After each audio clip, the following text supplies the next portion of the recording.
fuck it. I think I should be fucking live. Shit, need to get water.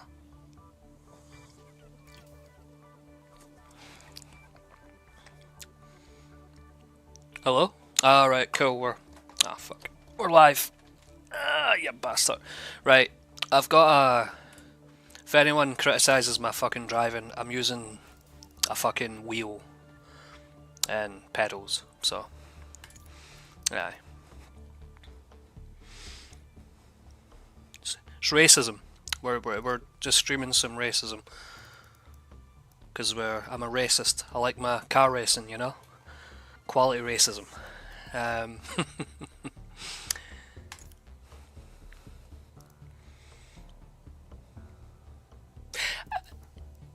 I'm more...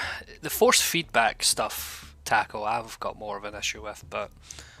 Especially this fucking car. You'll see in a second. This is like how you drive IRL. Well, most of these are rear wheel drive. We don't have much rear wheel drive cars. Unless you're fucking loaded. Oh, Christ. Catalonia with the fucking chicane. Haha, fuck off. Fuck it. Can we... This car's a piece of shit, right? I can't. Right, okay. So, if we go back... The car has a spoiler, but I can't adjust it. So... What I need to do...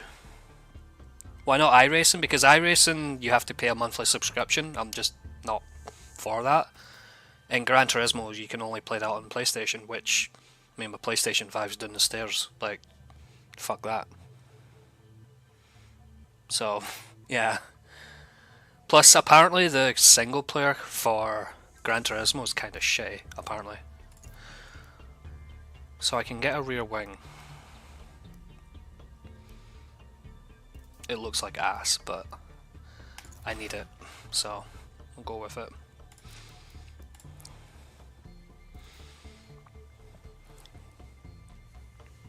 Assetto Corsa, I do play that much more than this, yeah. And we need to fucking rear downforce. We need to crank that up. What is this? Kilograms. Okay, kilograms of downforce. Let's crank up to that.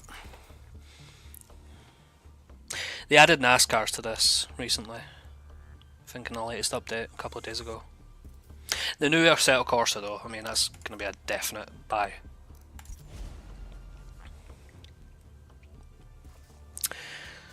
Try to think where I'm gonna put this chat. So I got it on my phone. I don't have like a chat overlay or anything like that. What if I... Fuck, I'll just put it here.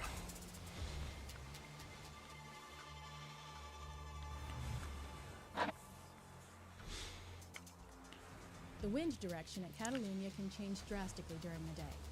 It's possible to experience aerodynamic... I know, right? Catalunya. It's got the fucking chicane in it as well.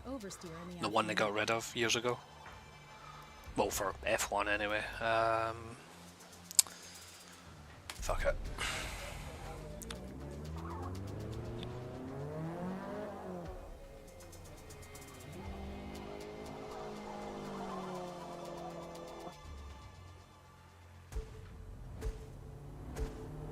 Okay.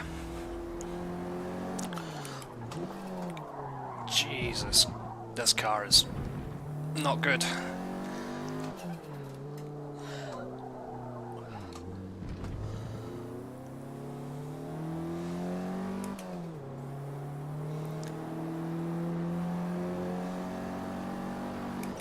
I think the downforce is helping a little bit. Without the downforce it was impossible to drive this thing around a corner without sliding.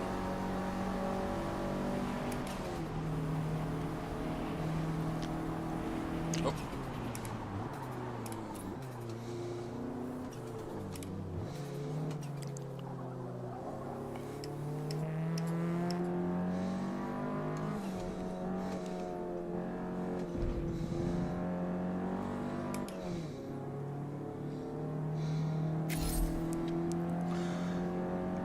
So, speaking of racism, You actually done it, bros. I can't fucking believe it. I thought they were gonna steal it from you guys again.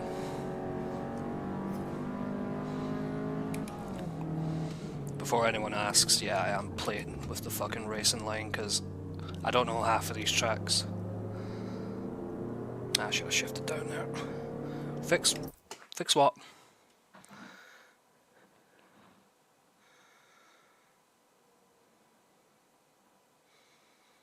Looks like game capture captures too early before the game does the drawing. What are you talking about? Black. Oh, black screen. Oh, okay. What's going on? I can see the preview on my OBS.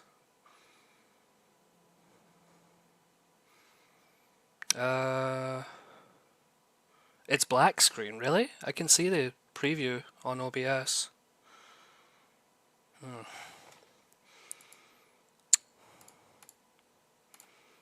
Hold on.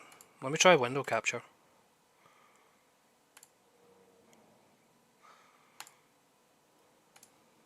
Can you see that? The pause menu works, but in-game it wasn't. That's strange. So the in-game was black, but as soon as I pause the game, you can see it. I've switched to window capture. Hold on. Let me know if you can... Oh, you bastard. Let me know if you can see this.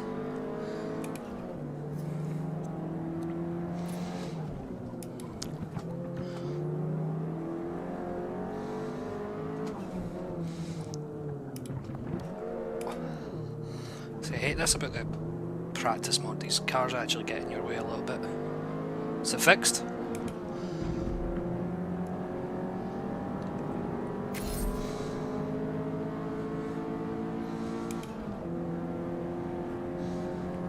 Is it fixed? Can you see the racism? Is the racism on stream visible? Break too late for that. Fixed. Okay. Let's go. So, yeah, I'm playing with the fucking braking lines on because I don't know half of these tracks. Can't be arsed turning it off. I'm playing with Logitech wheels, so yeah. It's not the best game for racism. Assetto Corsa is probably better, but I just wanted something that's, you know, a bit more campaign focused. Because the campaign for, or the career mode for Assetto Corsa isn't really a proper fucking career mode per se, it's just a bunch of shit races you have to do that are kind of boring, so. What now? And you draw front to back to Zcal. The UI... I thought there was more problems with the fucking stream, it's just Pi dropping a bunch of jargon.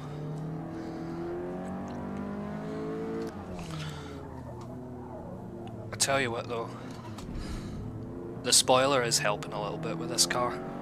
The tail's not sliding all over the fucking place.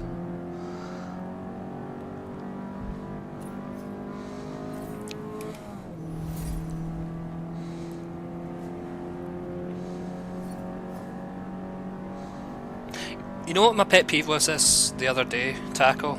So, I was on a race. It was Road America. I think it was like 4 laps or something. On lap 2, it starts to rain. Now I've got a bit of a lead, so I'm like, okay, I'll just pull into the pits, I'll put in some wet tyres. I'll probably lose positions if cars don't pit, but should be fine. No, the whole field doesn't pit for wet tyres. They stay on dry tyres. I fucking go down to like fucking 11 for some shit and I have to fight for 2 laps. Although the cars were slower, but it's just weird that the fucking cars didn't pit for wet tyres like the AI. So, completely fucked that corner up.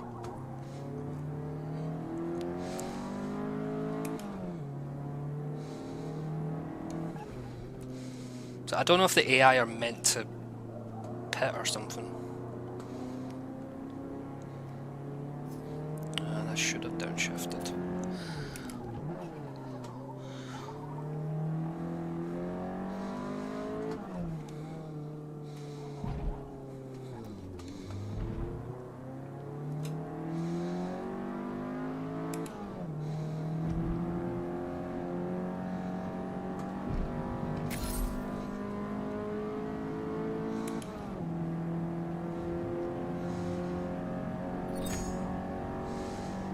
It was, yeah, but like the rain got to the point where it was like really fucking, like it was a struggle just to keep the fucking car on the road. The braking distances were like tripled in size, kind of thing. It was that bad.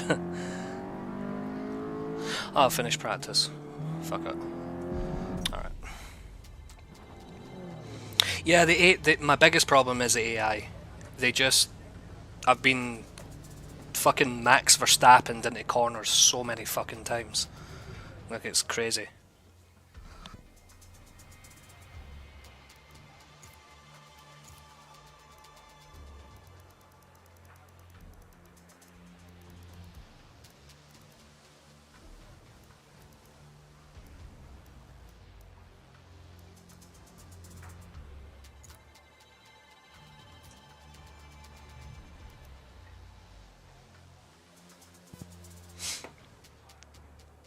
I've not tried multiplayer in this. I don't even know if I want to. I got this game really cheap, so you know, I just wanted something to play with a wheel that wasn't Assetto Corsa or Dirt 2. Just something different for a change. Fuck, I don't care. Just start 12, whatever.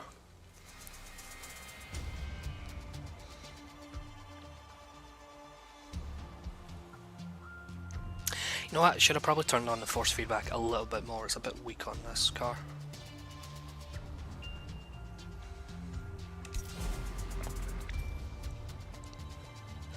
Oh yeah, Forza has whamming now. God, this spoiler looks fucking ugly on this car.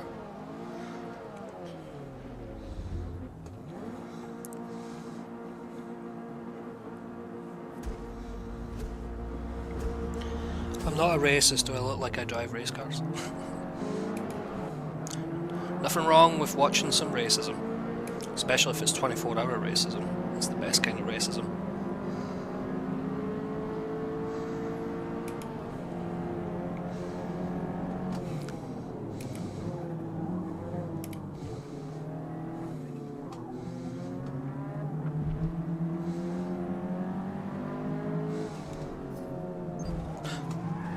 See that?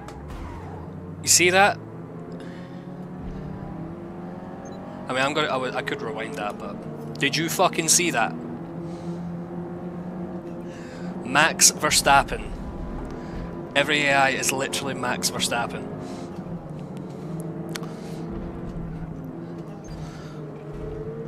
And sometimes the penalty system will be like, oh, that was your fault. You get a penalty.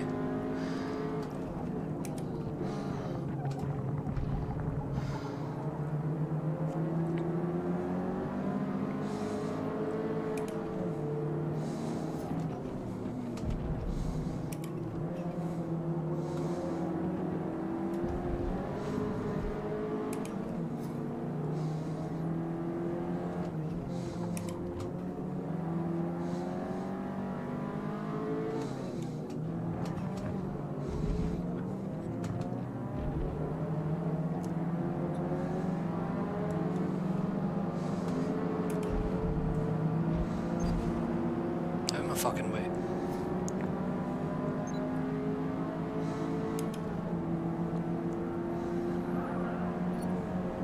I guess some fucking takedowns, yeah.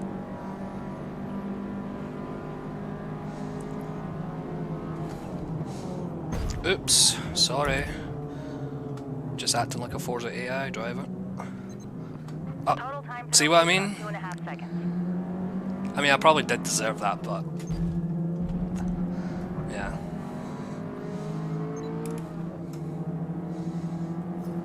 Lance Stroll. Yeah. Didn't see you. My name's Lance Stroll.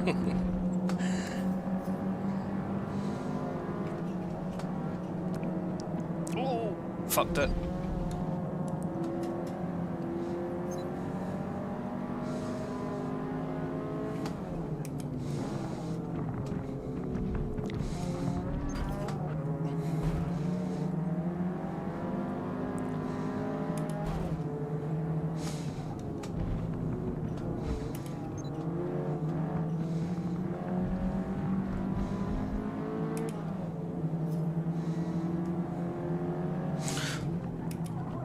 I was looking at the chat. Why did I do that?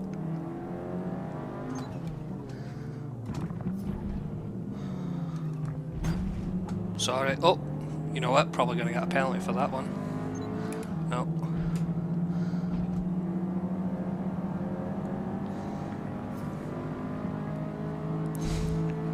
He turned into me.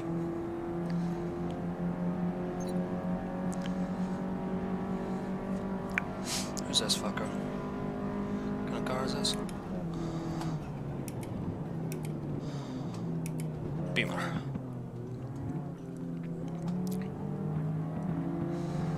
You know what else?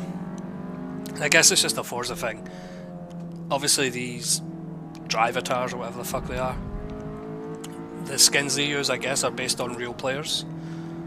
Like every so often you'll see like fucking cars with like anime skins and all that shit, and it's just like, fuck's sake, wait. I mean, I get you get anime skins in like Super GT, you got that Mercedes that runs Hatsune Miku, but fucking don't need it, you know?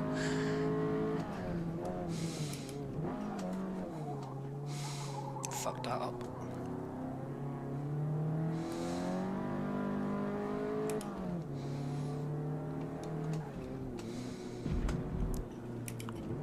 I need to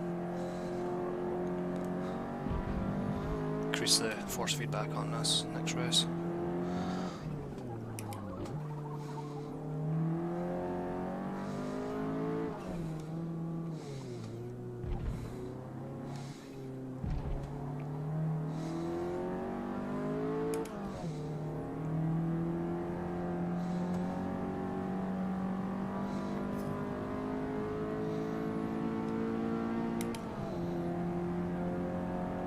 Yeah, well, I think they first banned that in one of the Horizon games, like, or something. I think that's when that started.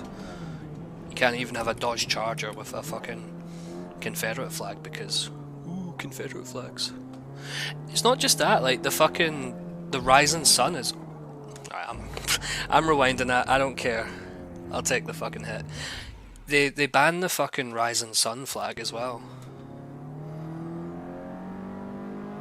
Like, that's apparently banned as well if you put that on your car. Because my Japanese imperialism, even though, like, no one gives a shit.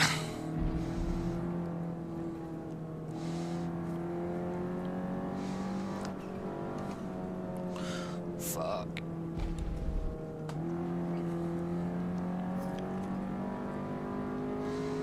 But they are pretty fucking anal, like the moderators in these games.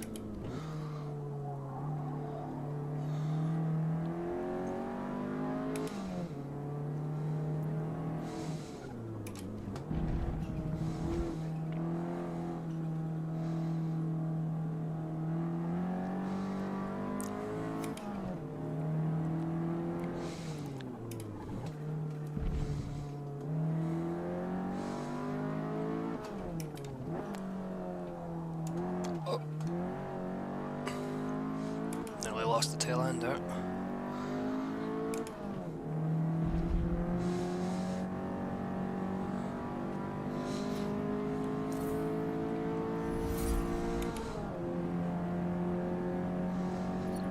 It's not just like, well, yeah, I don't think they allow any sort of woman body parts kind of skins.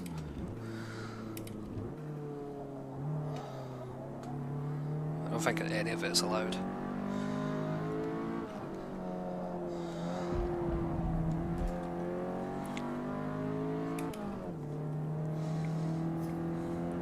Oh, it has to be Tommy. Don't know why you're asking the bot that. It's obviously Tommy.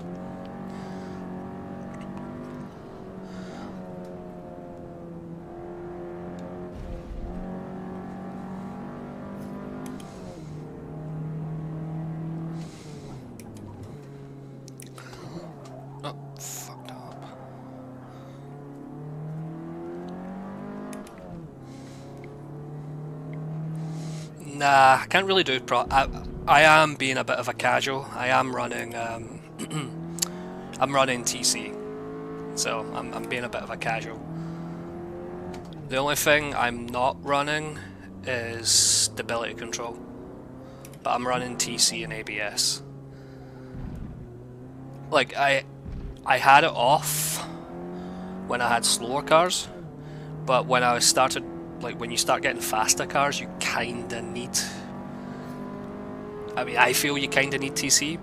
I mean, you can run it without traction control. By the way, TC means traction control. If you don't, if anyone knows what I'm not talking about, faster cars I feel like benefit quite a lot from TC, especially like the very fast cars. They just become uncontrollable. Like if you don't have any sort of, you know, TC on.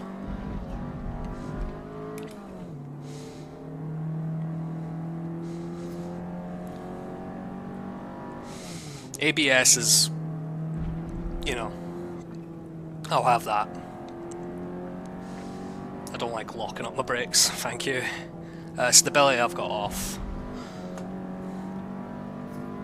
because I don't want to make it too easy. If it was like a shitty shitbox that's kind of slow, I would probably turn TC off, to be fair. But yeah.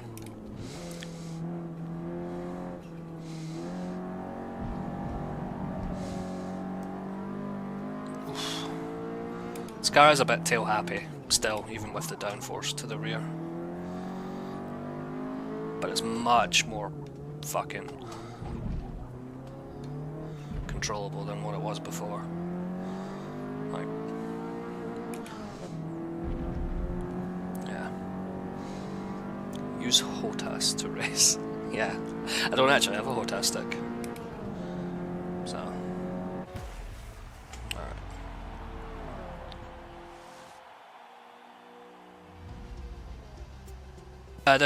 The Sierra Cosworth is rear wheel drive. I mean, it's a car from the 1980s. I mean, most cars are fucking rear wheel drive from the 1980s.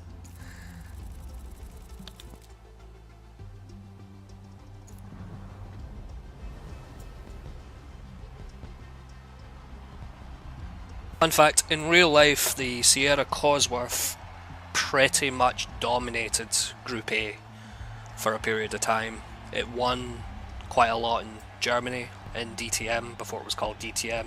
It dominated in British touring cars. It went over to Australia. It won fucking shit tons in Australia as well. This car was OP.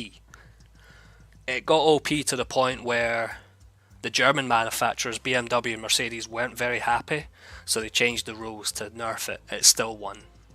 So one year they decided to ban turbos completely, which the RS500 was a turbo powered car, so it couldn't race in Germany in DTM anymore. But hey, that's some history.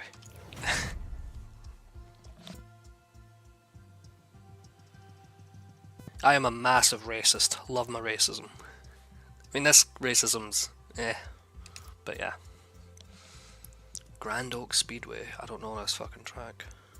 Light Rain, oh here we fucking go. Light Rain.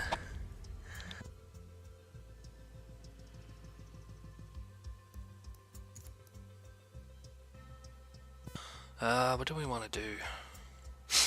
We've got 500. What can we do in terms of... I still can't do anything. I want to keep the spoiler.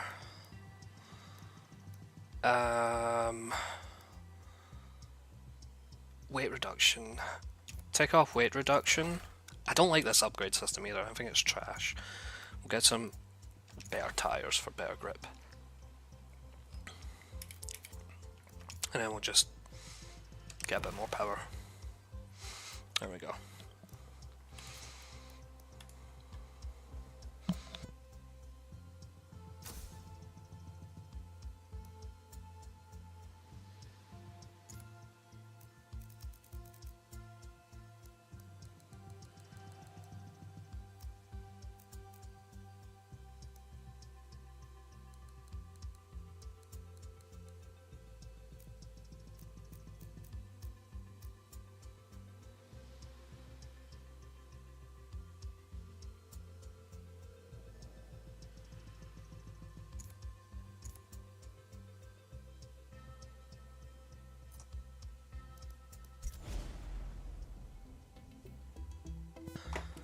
But yeah, it's just want to play something different other than Assetto Corsa. I mean, the only thing I play Assetto Corsa mostly is the Tokyo Highway fucking servers, online servers, which are pretty fun, but it's kind of repetitive in a way. Ah, fuck me, man. Rain. I really don't have racing tires.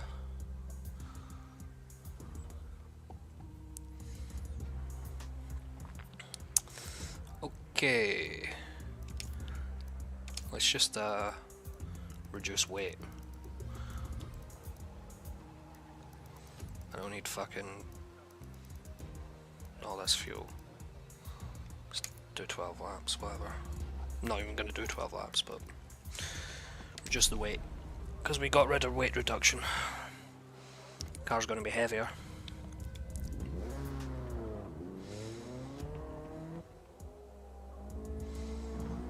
GTA 5M racing servers.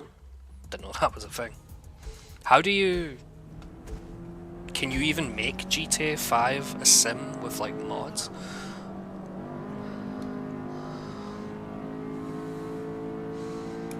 Is that even possible? Is it even meant to be sim? Like, I've never seen it serve.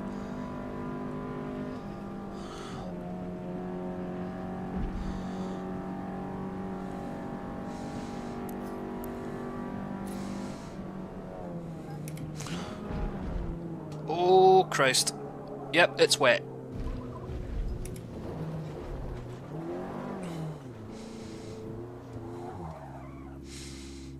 Yep, it's wet.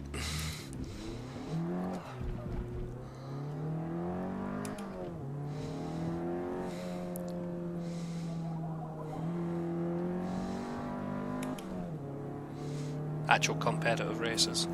Yeah, but is the handling model, is that like... Is it realistic or is it just arcade handling like GTA 5 is?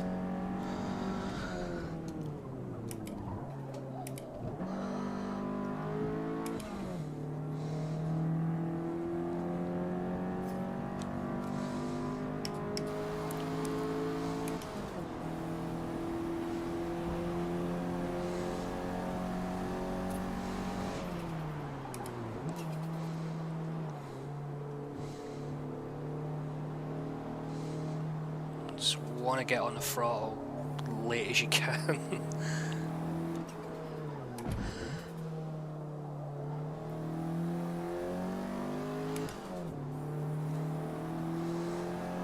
If it's dry, you obviously want to be on the throttle as early as you can, but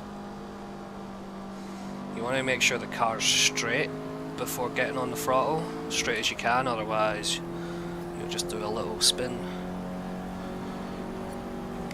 Hold on, what was that? Depends on the server. Not sim, but okay.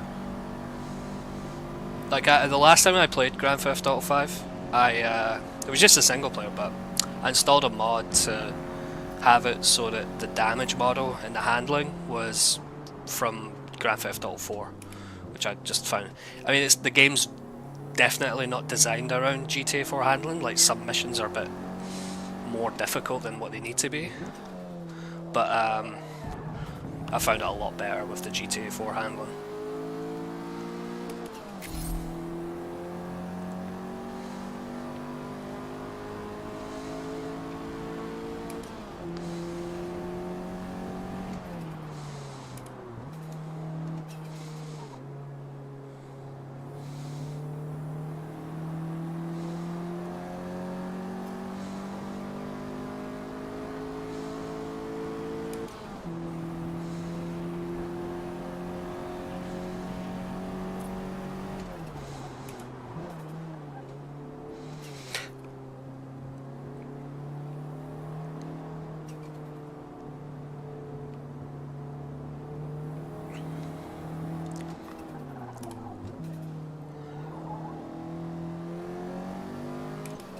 Double hairpin is really annoying.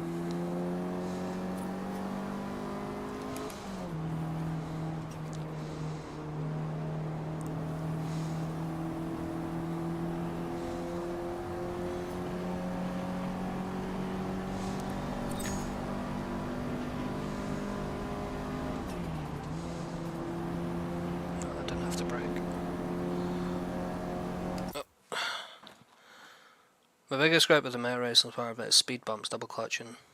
Ah, okay. Wait, there's a clutch mechanic in GTA 5.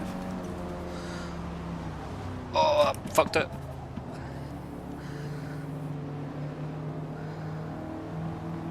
Maybe not, recovered.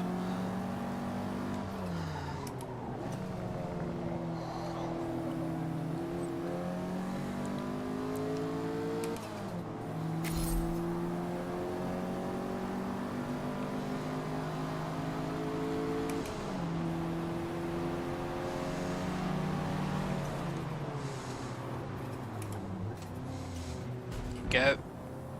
Just drive into me, prick.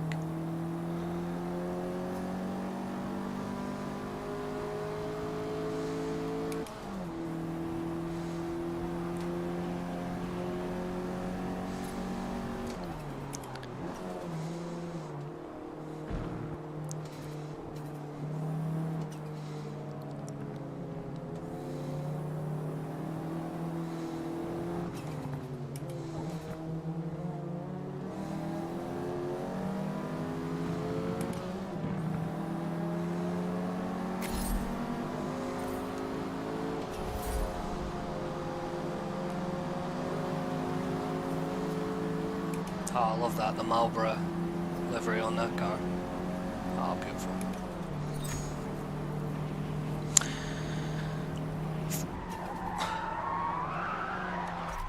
Cool.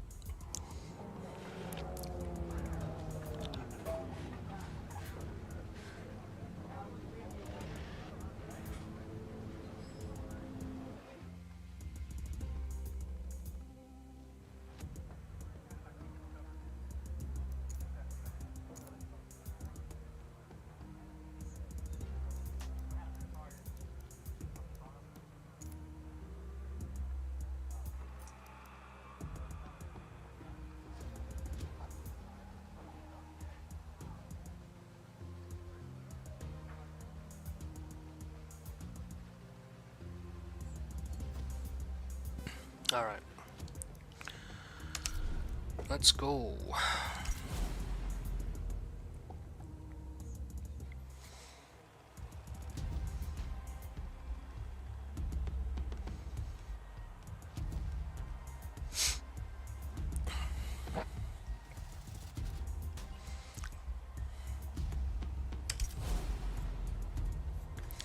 What is this tackle?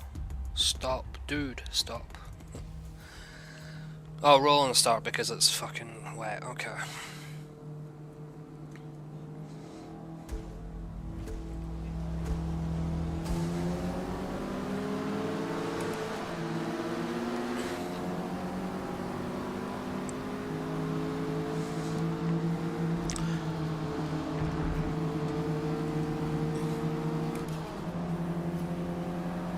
So that's kind of annoying, they just fucking slow down at these corners way too.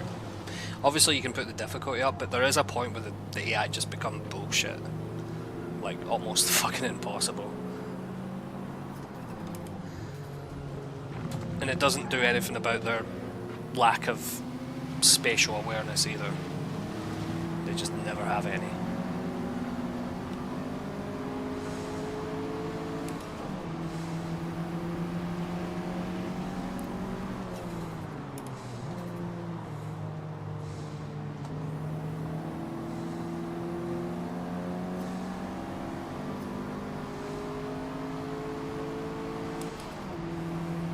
I wonder how you get the NASCAR in this. Because they added a bunch of NASCARs and shit. Oh.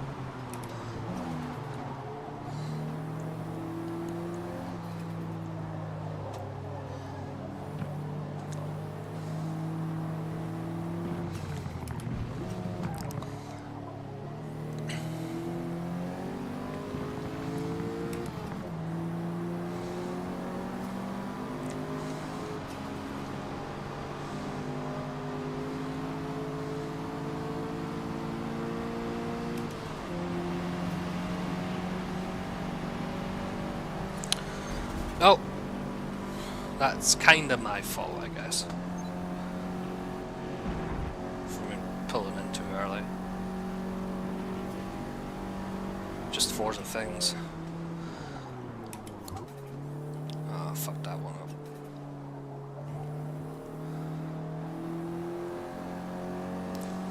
The hiccups. They also added drifting into this game as well, apparently.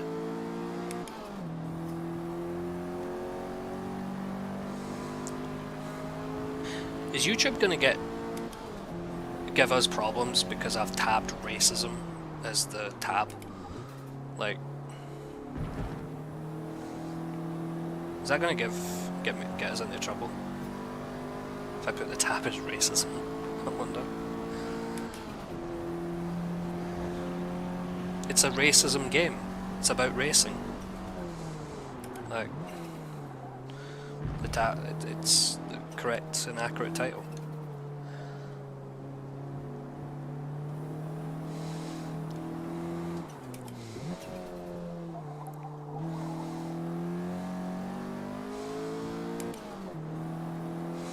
Does YouTube even have a tabbing system? No, like when you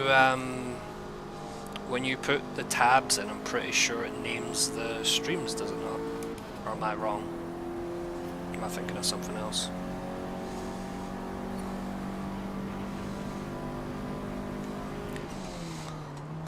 Ah, keep breaking there and I don't have to.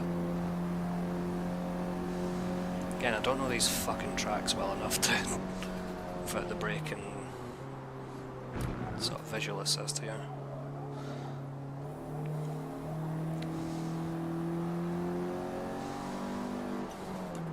To be fair, I unlike Taco, I haven't said the N-word on stream, so we should be alright.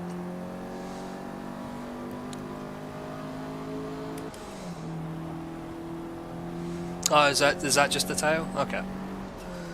I mean, I don't think they would do anything if your stream was called racism. But I'm thinking with YouTube these days, you never know. I didn't downshift, that was a mistake.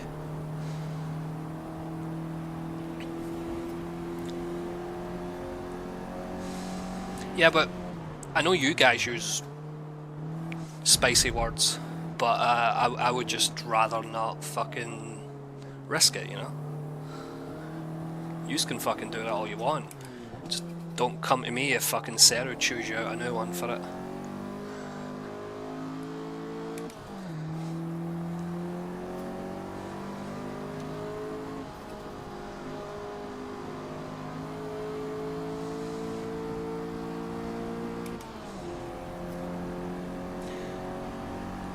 Yeah, because the gun policy, you're not allowed to, like, they demonetize. Well, you do have gun YouTubers, Pi, but they obviously demonetize them to hell now if they show full auto.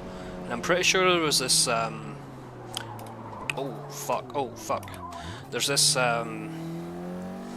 YouTuber that just does, like, police body cam videos, and they fucking audio censor, like, any gunshots. So I don't know if, like, gunshot noises or something that demonetize you or some shit, I don't know.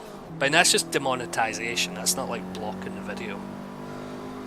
So it's kind of different.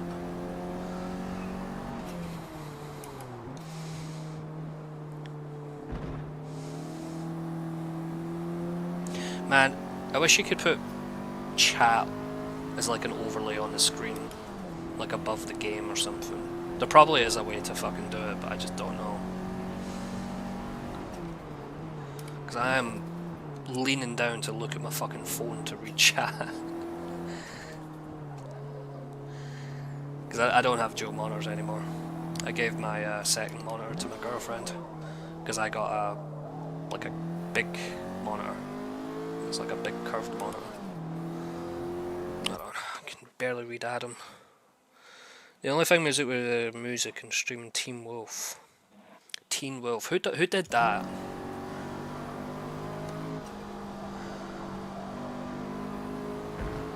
Who was that? Zach or Seabaz?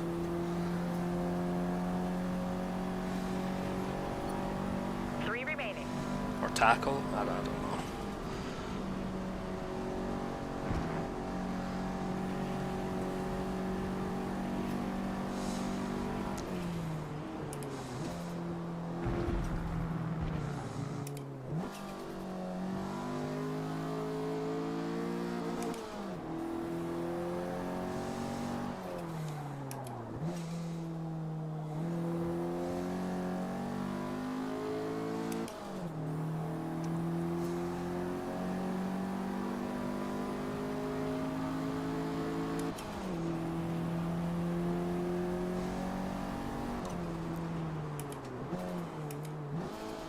Oh, don't need any downshift to 2 there.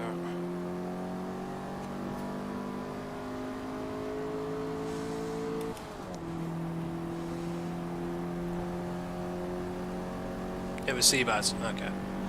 I don't know what Teen Wolf is, to be honest, so couldn't tell you. Is it like some fucking Netflix shit or something? I'm not a zoomer anymore. I don't know this shit. Oh, fuck that up, oily.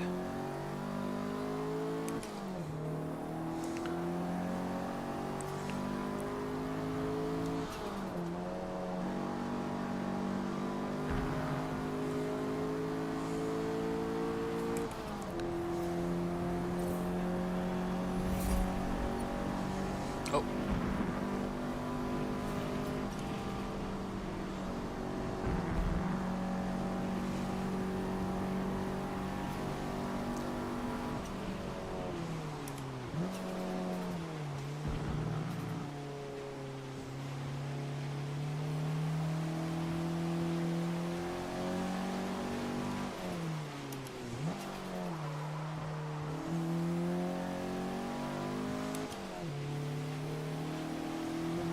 Well, rain's getting heavier.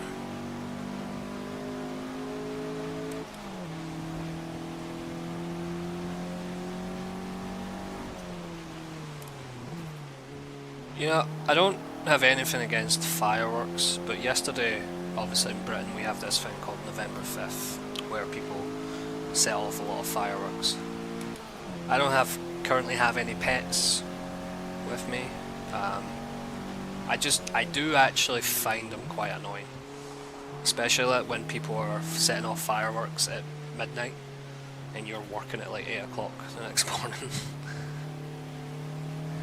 I mean, I wouldn't ban fireworks, like that's regarded, but yeah, I do find them fucking annoying when you're trying to sleep.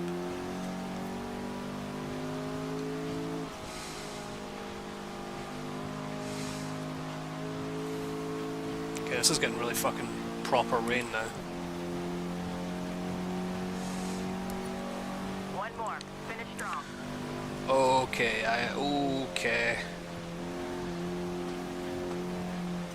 Jesus Christ, the car is getting a bit tougher to drive.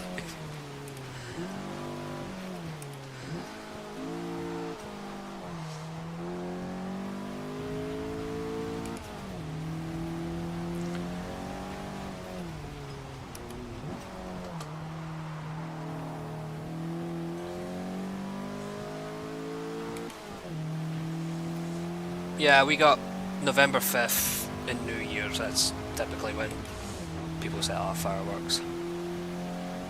5th of November, New Year's.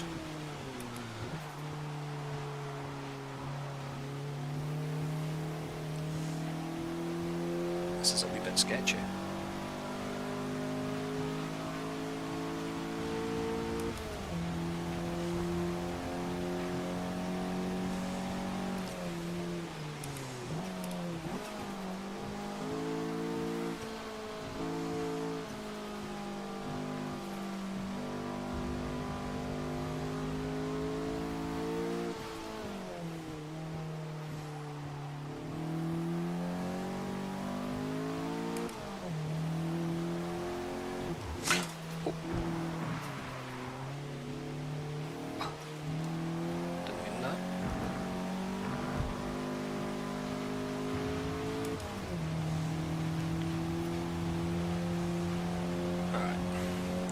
Survived.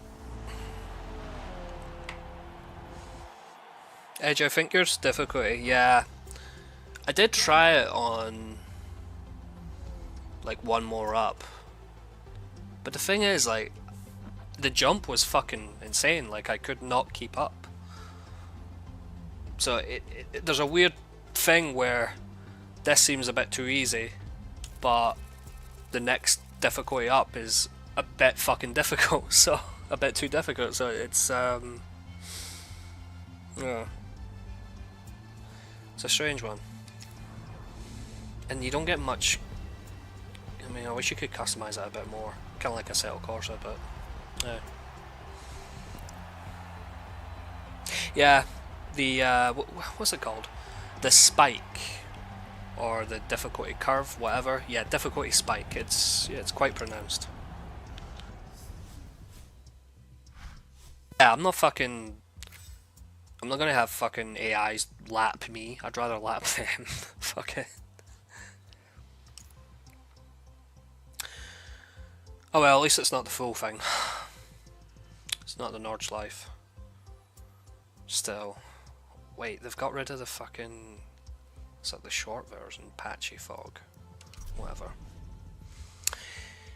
800. I wonder. Could we... I want fucking tires more than anything. If we get rid of all this shit, how much do we have? We can get race tires, hell yeah. That's all I want, race tires. Let's get rear anti-roll. Yeah, rear anti-roll, okay. That'll do it.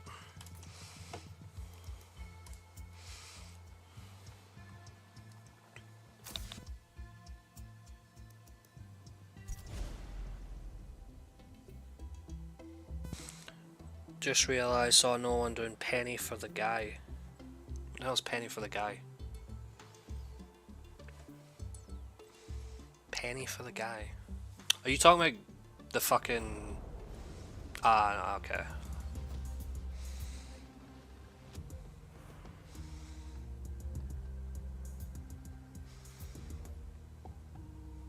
With the world-famous Mercedes-Benz grandstand in the distance, you'll fly down the front straight towards passing opportunities in the Turn 1 braking zone.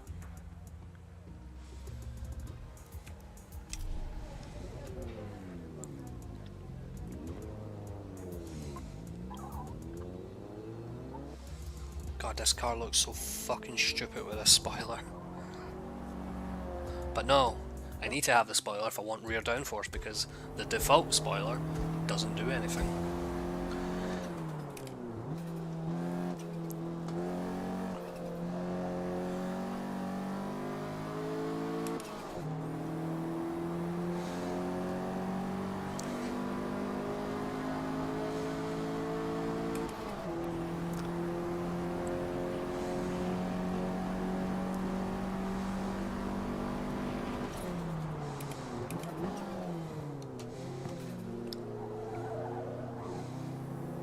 Oh, this is weird. This is a weird layout.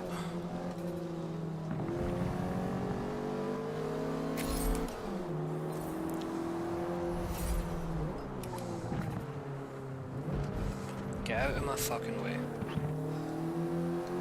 Like, this is my corner, and he just, yeah, runs into me.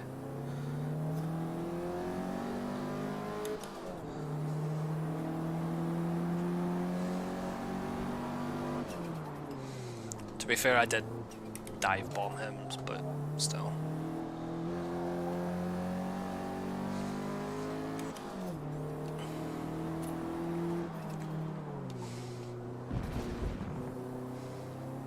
Should have downshifted.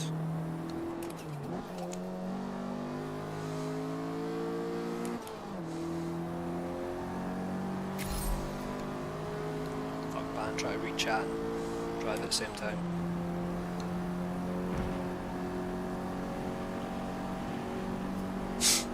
What was with all the crypto? Oh fuck!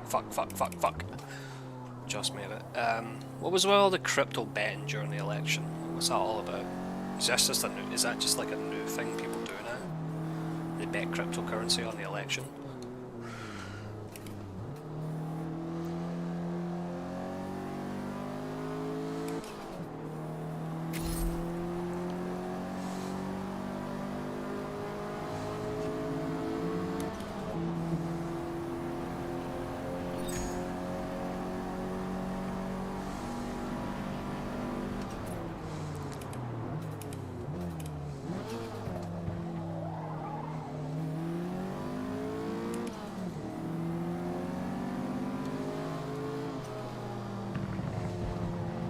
Out of my fucking way, dude. Dude. Dude. These fucking AIs, man. I get it, I'm not doing safe overtaking. I'm impatient, but still. Prick.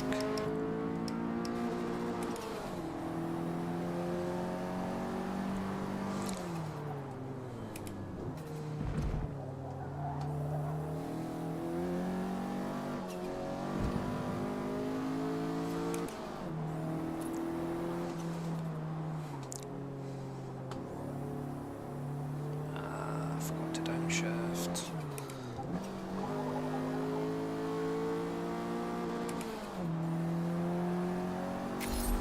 Are you using Steam? No, it's on the Xbox app on Windows. It's fucking too expensive on Steam. I got like a cheap CD. Ah, fuck! I missed the break point. I missed. I just got a cheap CD key for the Xbox app. Like, it's a CD key that works for Xbox and fucking Windows, so... I don't have an Xbox, but if I did, it would also work on it. And I could play it on both this and Windows. The tyre degradation mechanics? I mean, most of these races have been pretty short, so I haven't really noticed it. Unless it's like an online fucking... Watch him ram into me. Oh, no, he didn't. Surprised Pikachu face. Didn't actually get fucking rammed by the AI for once.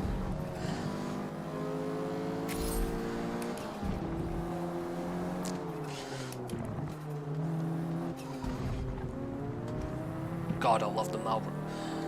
I mean, I know I've got like a BTCC livery, but that Marlboro... Marlboro livery on that Sierra. Good shit, good shit.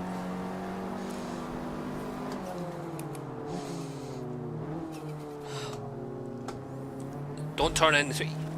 These fucking AI, man, they just turn into you. It's like... Lance Stroll. Every AI is fucking Lance Stroll. Oh, sorry, I didn't see you there. Sorry about that, eh? Fuck's sake. Hold on. Oh, its first race car has slicks on. They last for 4 laps. The street tyres seem to last a normal amount. Of race tyres, they just don't last at all. I've got race tyres on this Ford Sierra right now.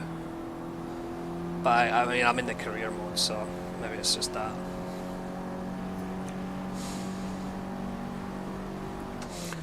Why do I keep missing the fucking brake? Oh, wasn't too bad.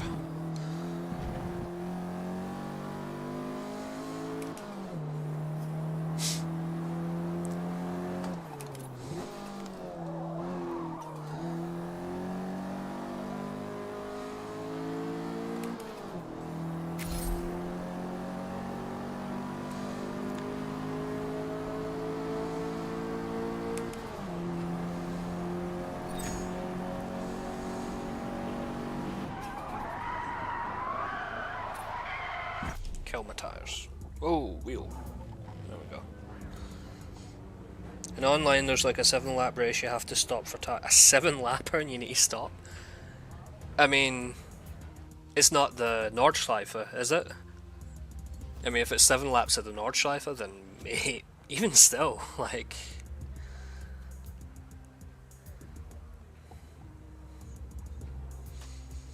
If it's Nordschleife or Le Mans, maybe. But, I mean, doesn't Gran Turismo do that as well? Like, don't they have races where they increase the tyre degradation just to mix up the racing a little bit? Like when they do their daily races and shit. Pretty sure they do in Gran Turismo 7.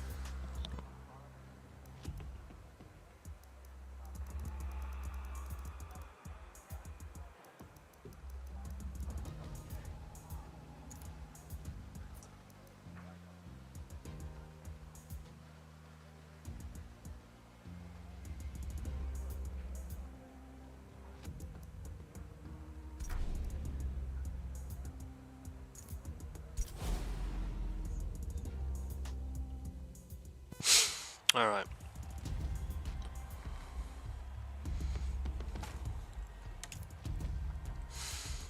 To be fair, I don't think this game even gives you a weather forecast, does it? Just looks like it's gonna rain. Here's me get fucking soft tires on.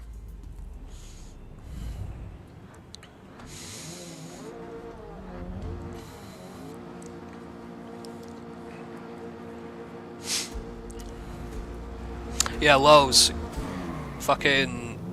Have you seen the. Do you watch IMSA or WEC? Like, you got the hypercars and the. Daytona fucking LMHs or whatever the fuck they're called. Anyways.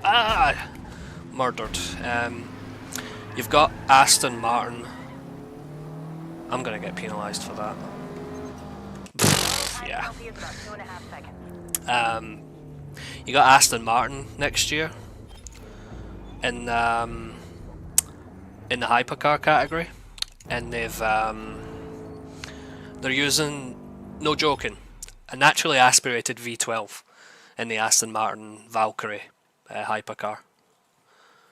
So you're gonna have the Caddy with the V8, and you're gonna have the fucking Aston Martin with the naturally aspirated V12.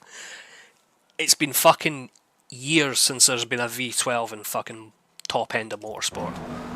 Like, so fucking long.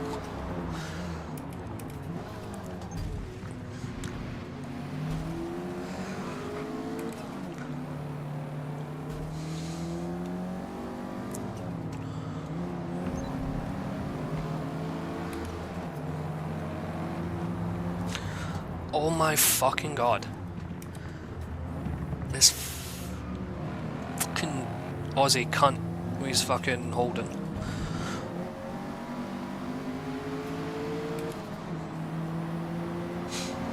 A Hyundai hypercar? Is that right? Or are you talking like touring car? Or GT? Wait, Hyundai GT3? That's not right, surely. Oh, why am I not shifting up?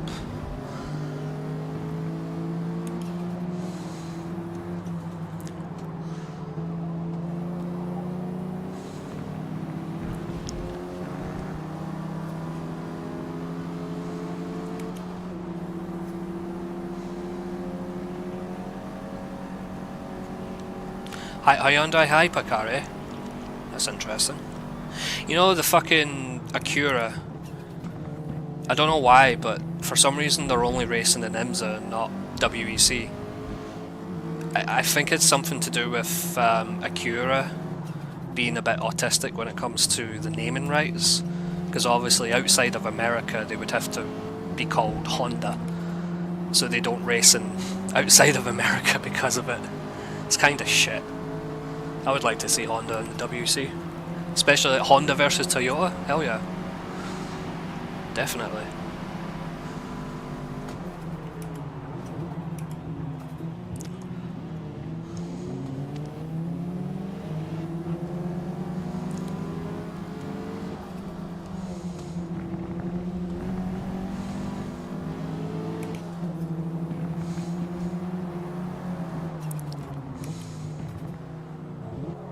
Out of my way, German fucking shits.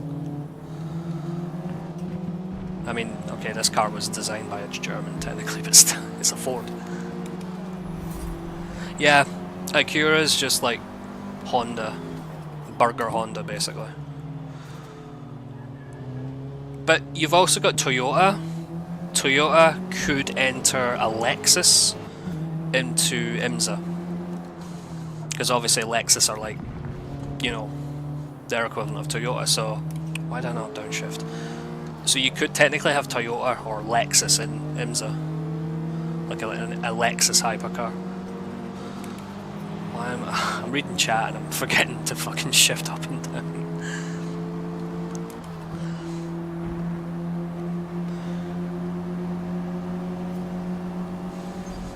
Oh, oops.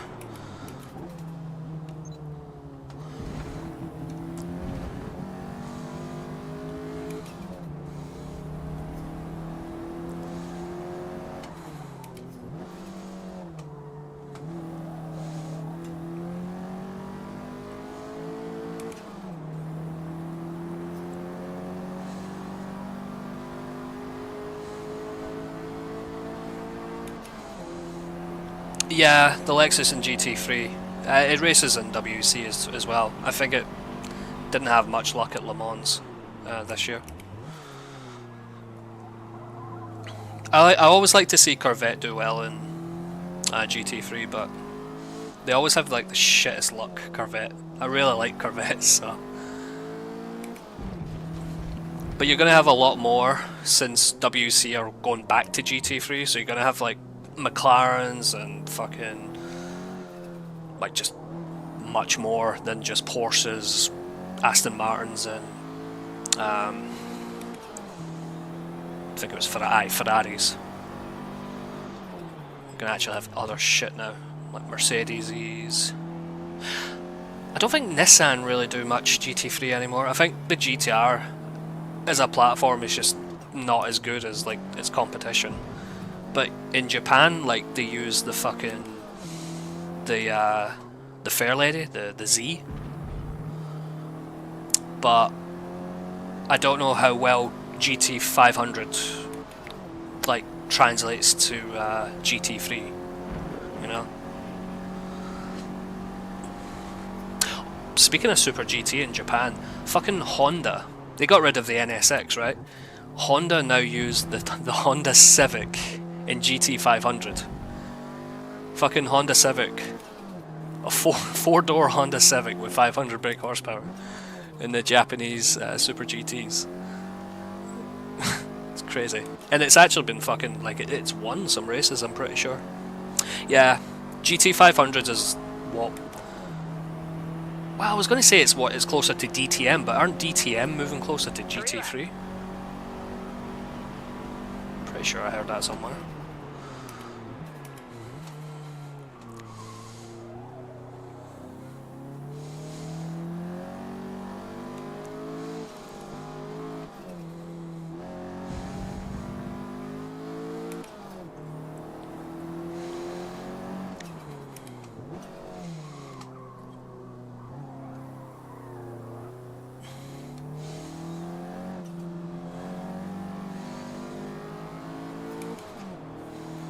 Yeah. Modern DTM is just now fucking reading the chat. Yeah, it's closer to GT3 now. But you used to have like DTM cars come over to Japan and race in Super GT like for like one-offs and shit.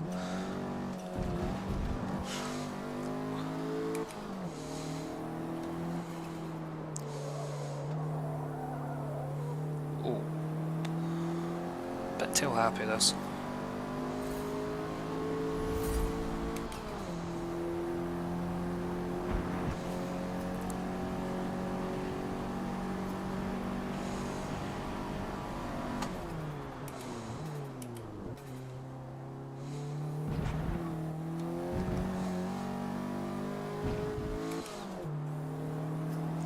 Kinda getting fed up with this Ford Sierra. It's not as quick as the other cars. Oh, fuck.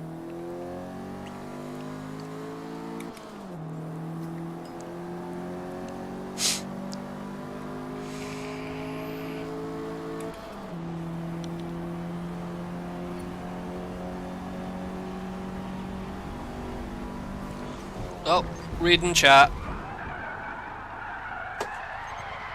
Total time penalty is about 2 seconds. You fucking joking me? Time gain. Let me get... Guys, I gained time from that. So I got a 2-second penalty. Yep, sure gained time from that. I'm a cheating bastard.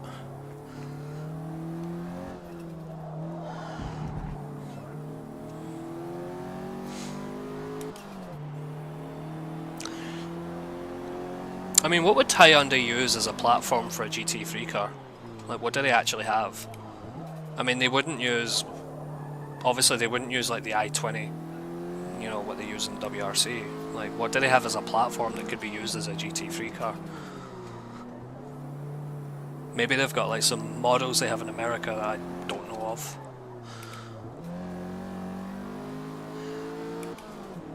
The Genesis? G70. I'll need to look that up. Genesis G70. I don't recall what it looks like.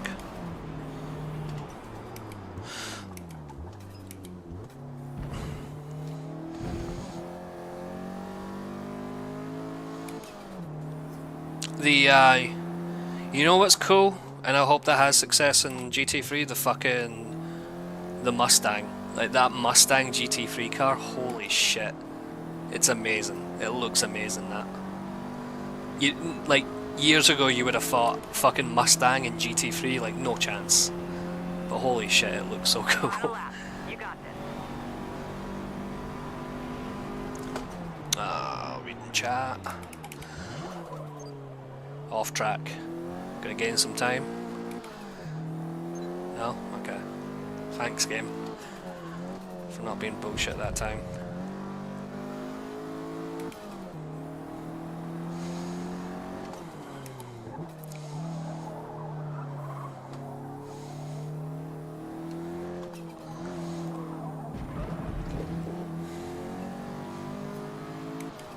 You got to see it in person. Nice. Also, while I'm playing this, lows, I want to meet the man who fucking designed the track Sebring, and I want to shoot him in Minecraft because it is one of the most fucking god-awful tracks that's ever been, like, I've ever played in any racing game. Like, what the fuck? Who the fuck designed that monstrosity? It is horrible. It is a horrible track. I'd rather drive fucking Laguna Seca, and I hate that. I'm not a big fan of Laguna Seca. I would rather drive that a million times over Sebring. Like,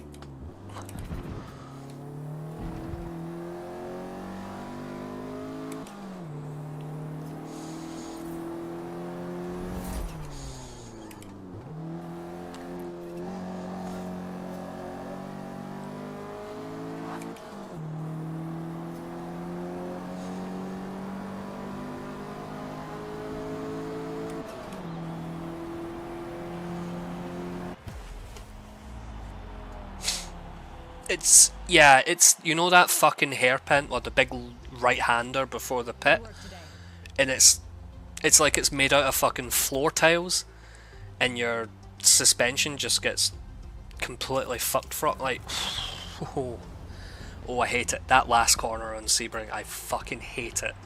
The last corner and the first corner with our fucking floor tiles fucking track. Like, why? Like, why is that even a thing?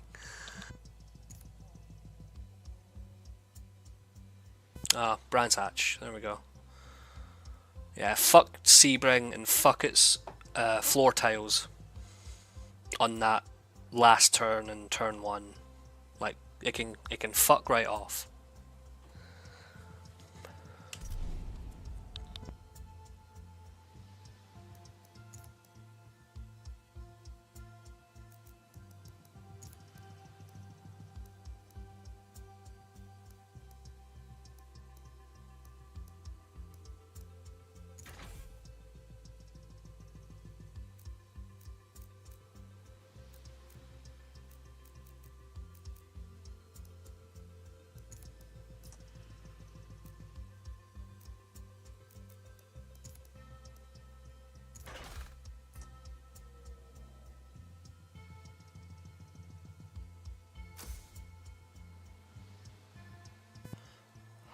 Last corner on lap 4 wheel drift in a Honda TCR.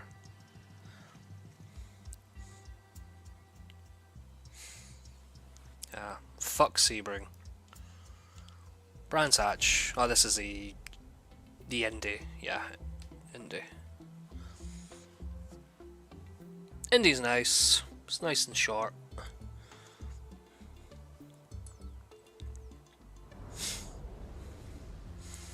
Guys, remember to tune in to the news in 40 minutes time because Kamala Harris is going to make a speech.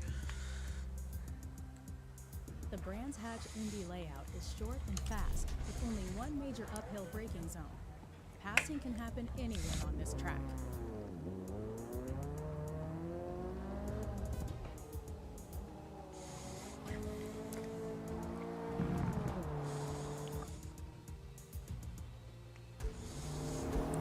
In Indianapolis, you mean? Yeah.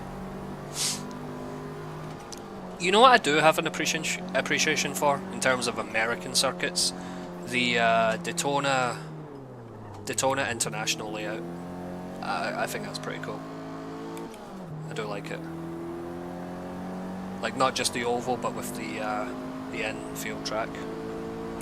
I do like it.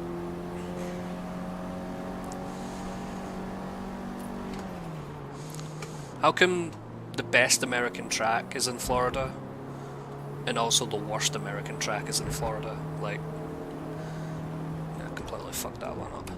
Like, how is that?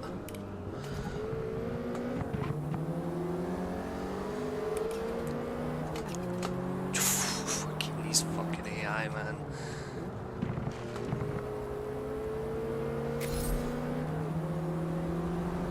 Like, Daytona International is so good, and then you've got fucking Sebring, and they're both in Florida. What's that all about?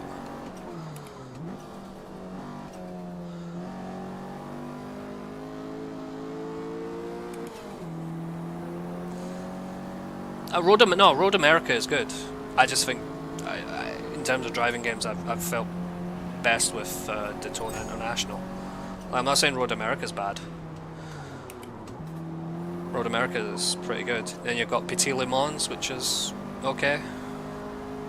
It's not bad.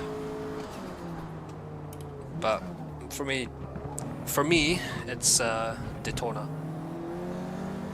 International, of course, not just the fucking oval on its own. I'm from Europe, alright? I like left turns, but I also like turns that go right as well, you know?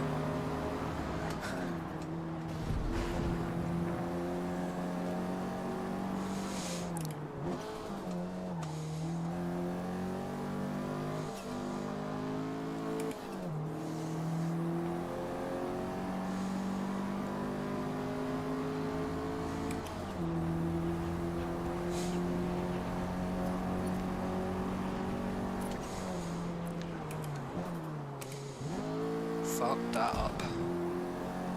Downshifted any second. Needs to be third for that.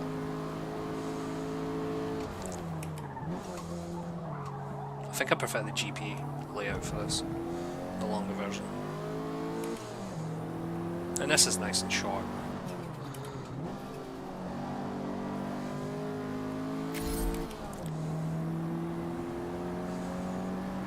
Really? Oh, do you live close by to Road America? I don't even know which state Road America's in, to be honest with you. You know what else is a good... Actually, you know what else is a good American track? Watkins Glen. I think Watkins Glen is a pretty nice one as well. That's a good American track right there. You get some high quality racism from Watkins Glen, I'll tell you that.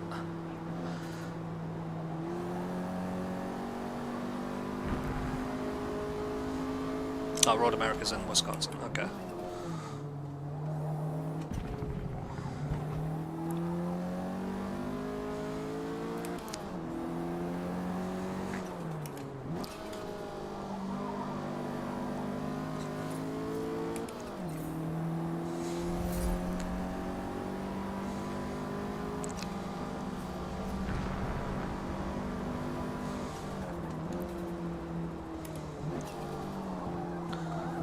Fucked it.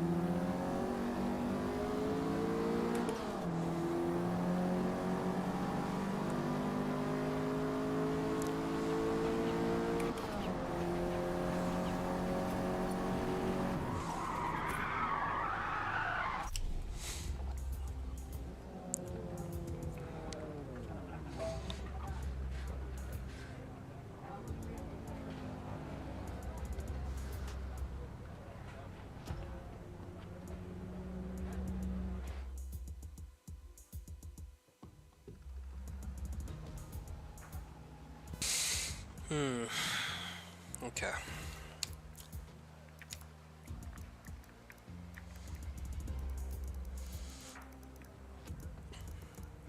This thing has a massive fuel tank.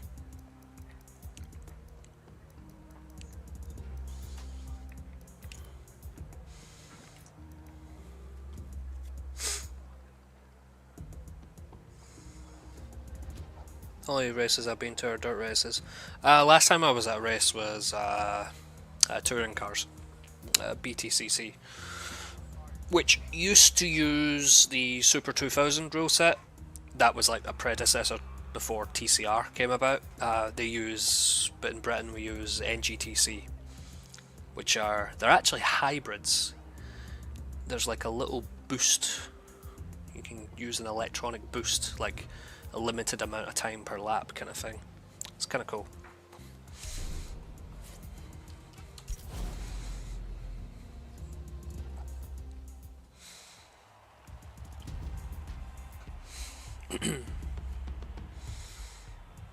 Oh, if you want to check out a wild track in Britain, lols, just type into YouTube Cadwell Park. Type that into YouTube, Cadwell Park. You'll see probably a lot of motorbikes on it, but there's also you can race cars through it. That is crazy, that track. Give that a fucking watch. Cadwell Park. It's a bit crazy, that one.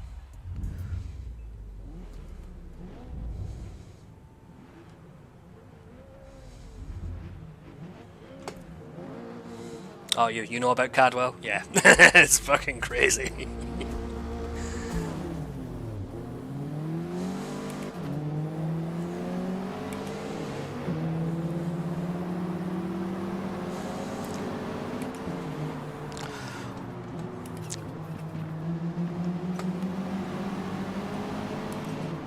What's that? Everyone kept it on the road at T1 Brands Hatch?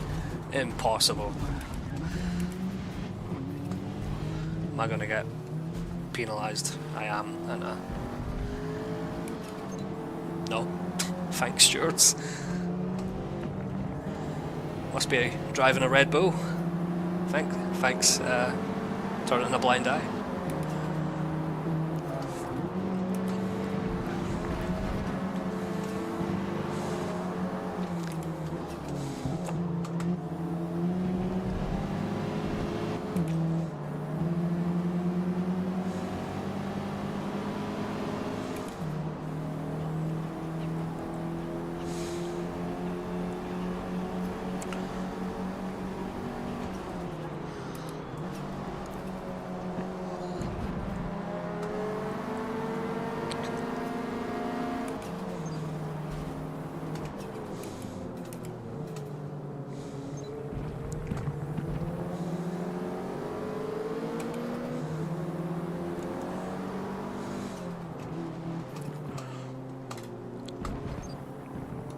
What do you mean off track? Fuck off.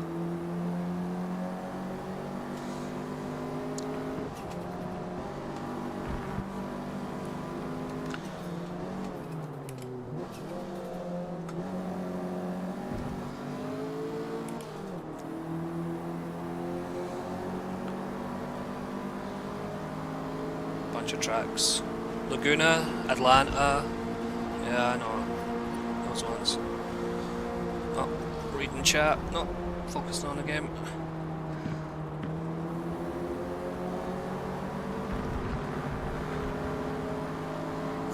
Virginia. Virginia Raceway. I don't know that one well.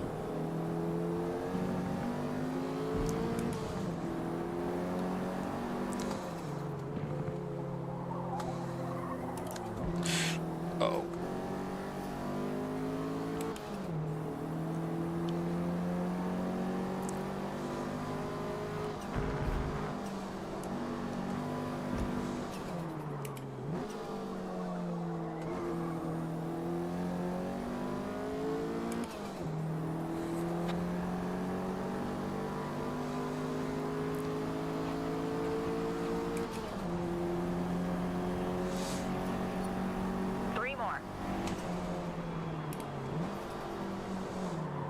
Fucked up.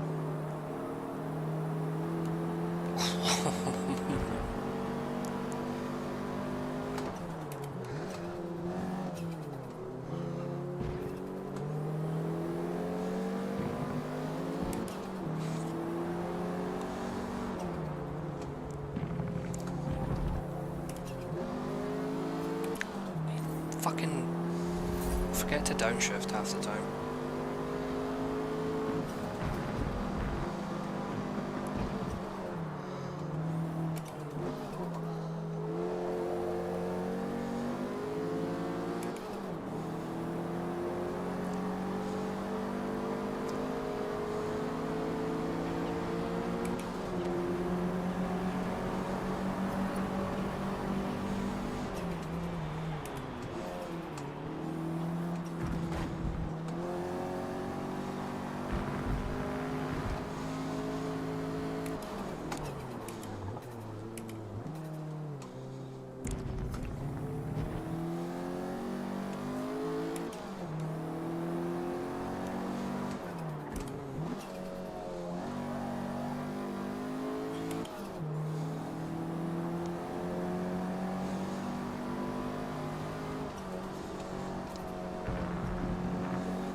Last lap. Let's go.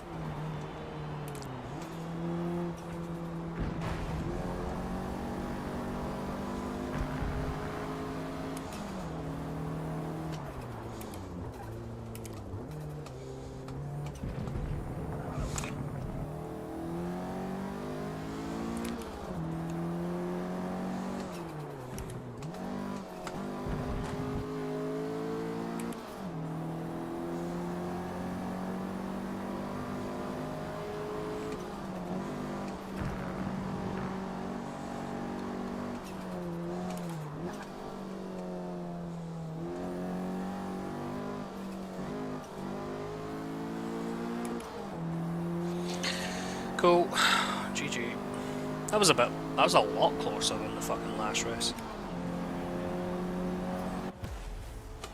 Cool.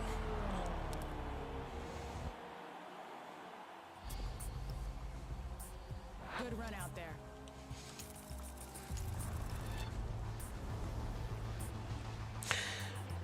Yeah, the team I help out used to run a Honda, like a Civic. I'm guessing it's a Civic. Did a ton of fuckery and sold all the new TCR cars out onto the American teams, so they ended up switching to a Yanda. Oh, okay.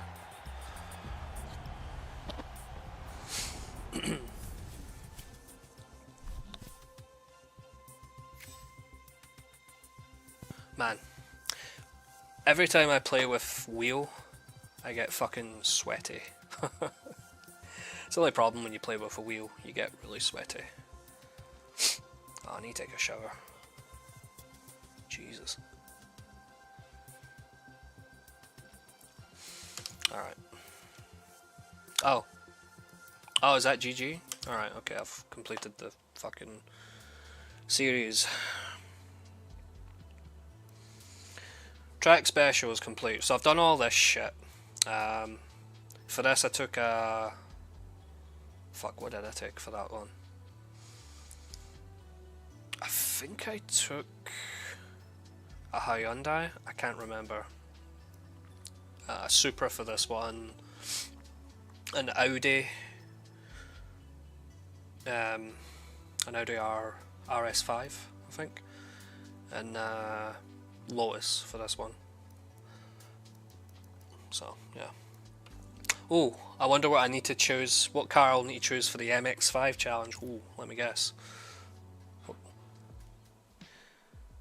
I wonder what car I need to choose. Convertible sports cars have ever delivered as perfect a combination of fun, reliability, and value as Mazda's modern classic, the MX-5 Miata.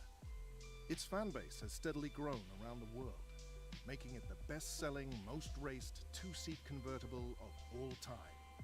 A near-perfect balance of handling, braking, and power makes it the ideal platform for drivers to build and modify to take on the tight competition they'll face on the starting grid.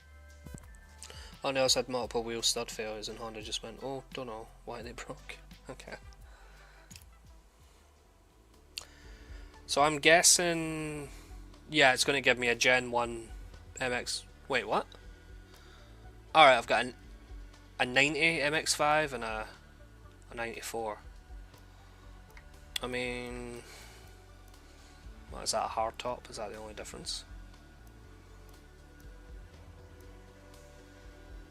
I mean, they're both kind of Gen 1s because they've got both the pop-up headlights before they got rid of the pop-up headlights in MX-5s, right?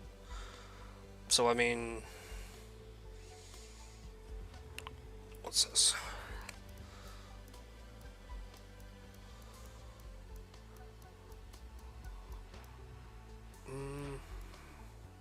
More details. Alright, okay, 1.6, 1.8, 116, 128. More torque. Slightly heavier because of the bigger engine. I mean, fuck it, we'll just get the cheaper one then.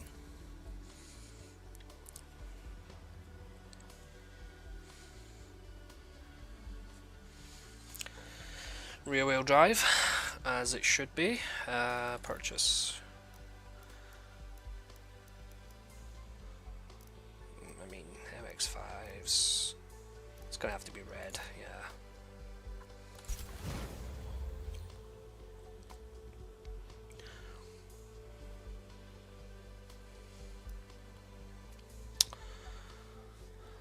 Lime Rock Park. Is this fictional or? I don't know. Performance. The first thing I'll always want to go for is tyres, but you don't get race tyres until 1700, so let's just do... Can I do weight reduction? Yeah, let's just do weight reduction, fuck it. The brand new wheels does stretch from HPD. It lasted one pit stop. Fuck's sake.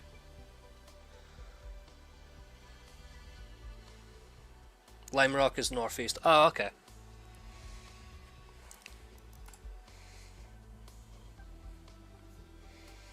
I don't know why they changed this update the upgrade system. Like, just you let me use my fucking credits to fucking buy parts. Enough of this leveling up shit. It's my only problem. Wonder if you could mod this game. Probably not, because it's like online requirement or some bullshit. Probably. Can I even change anything with this car apart from tire pressure? Nope. No, no, no. No, no, no, no. Force feedback. Let's put it up to 110.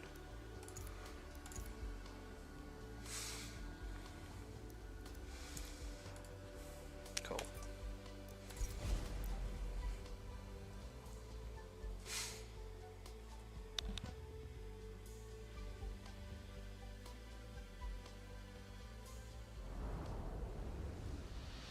Like, I think convertibles are for women or hairdressers, but an MX-5 and probably an S2 and a Honda S2000 as well. I think that's acceptable as a man to have if you're wanting a convertible, like a not an expensive fucking supercar convertible, obviously, but like I think an MX-5 is acceptable for a man to drive.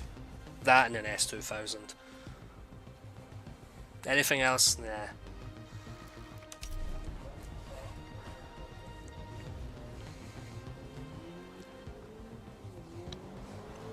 I don't know if that's a controversial take or not, but fuck it. Oh, bros, MX-5, like, I don't know why they started off with, like, faster cars than this. Like, this should have been, like, an MX-5 Cup should be, like, the start of your fucking game. Let's get some... Oh.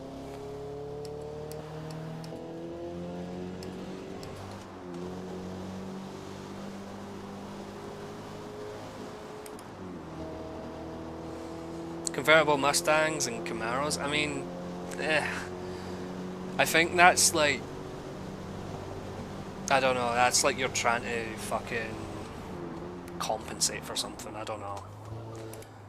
Muscle cars shouldn't really be convertible. I mean, you say that, then you've got like the old, very old convertibles which were soft tops, quite a lot of them. I guess. So I guess that's okay, I suppose.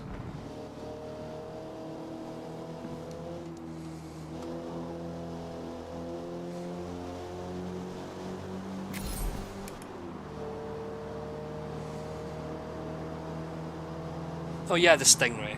Yeah, I'll concede. Okay. But I'm talking like normal cars. I'm not talking like sports cars. Although people would call a Mazda a sports car though, wouldn't they? It's not really.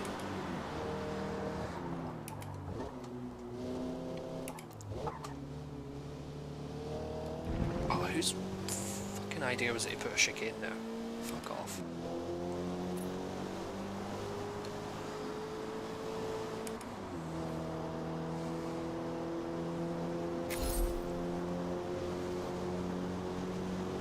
See, this thing is already so much easier than the Ford Sierra to fucking control. I suppose I could maybe turn off traction control, but I'll see.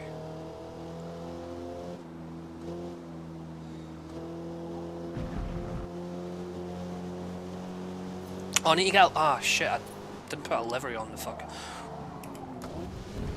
I say it's easy to control and then they'll go off the fucking track. Small gain, yeah, okay, gain, fuck off. Random fun fact in Photo Motorsports, free, my grandpa's name is on the bridge. Wait, what?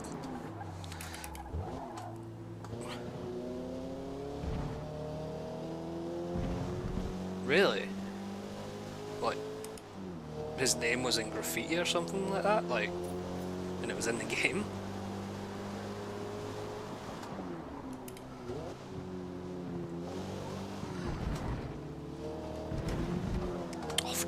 Piss off.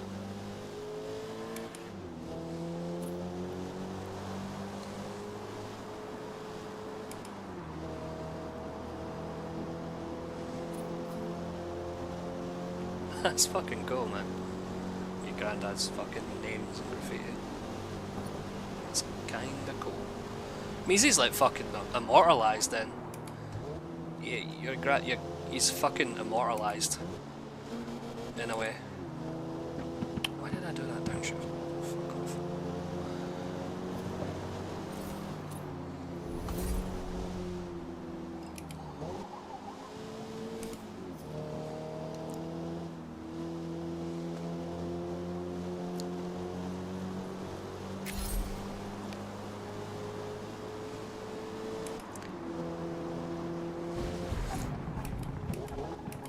Fucked it.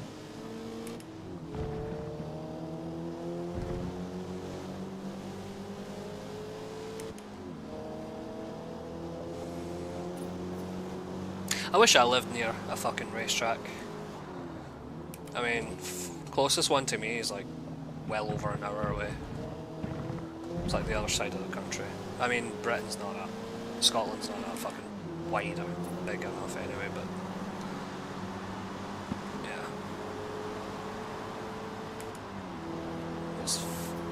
Look at these fucking wheels on this. Hold on, I'll get in front of this shit. Look at this, look at this fucking wheel, what is he doing? Dude, why are you fucking wide-bodied to fuck out that MX-5? What the fuck?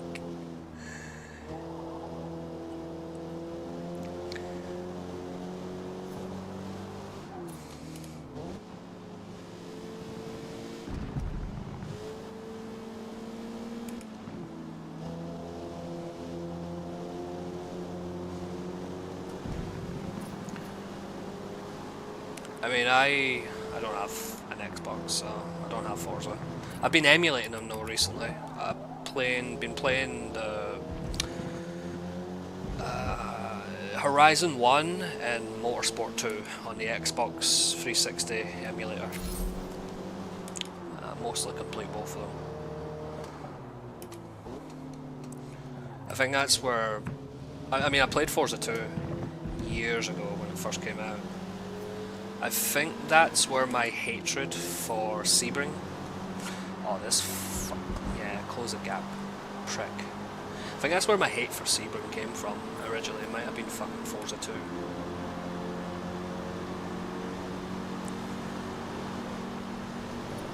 Oh. Dude, what is that livery? Hold on.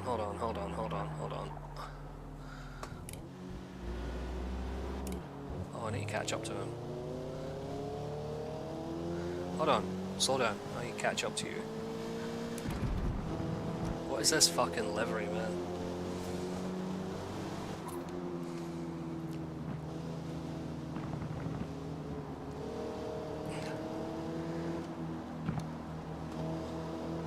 What is that? Oh my god, hold on. What is that? Oh. Oh my god. How do you fucking rotate the camera in this? No. How do you rotate the camera?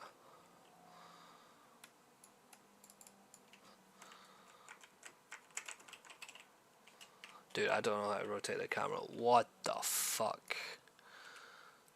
Why would you make a livery like that? What were they smoking when they fucking made that? Oh man, I need to...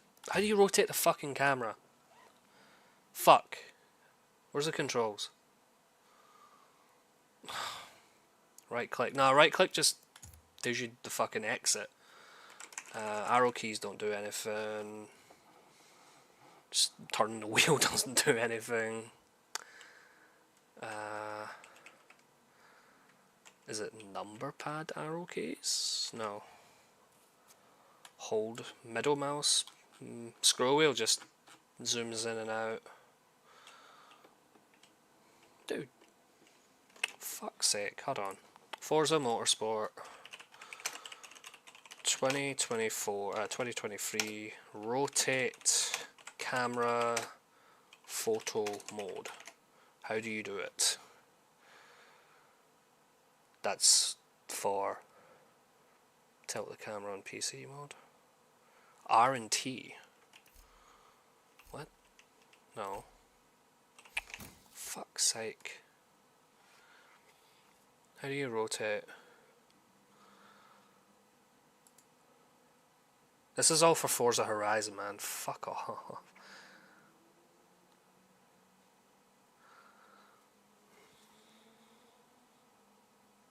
Reddit is so fucking like, play it on controller.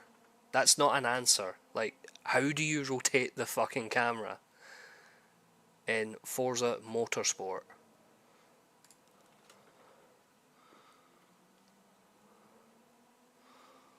Details controlled for fucking photo mode. ADSW left cam. Page up, page down. Oh, that just...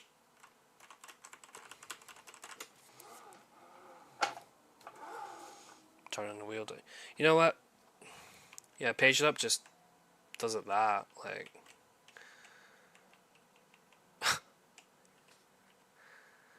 well... I wanna...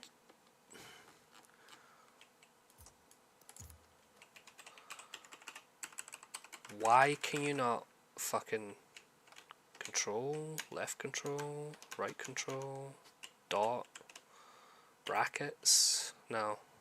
Fuck this. Alright. Yeah. Tell you what though.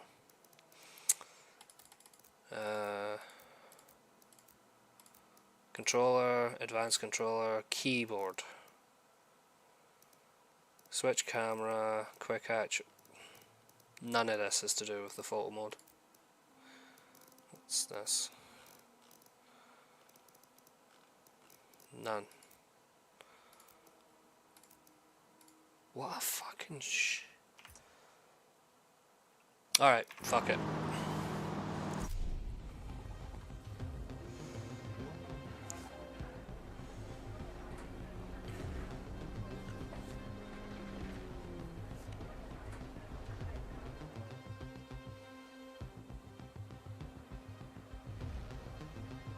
Why would Show step down? Like, what's that all about?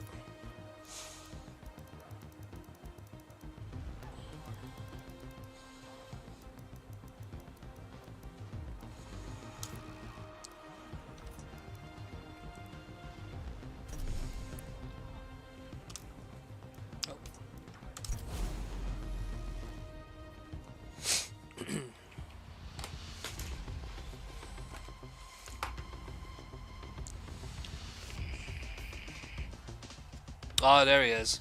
What is he? Fifth from last? 19th? No. 18th? 20th?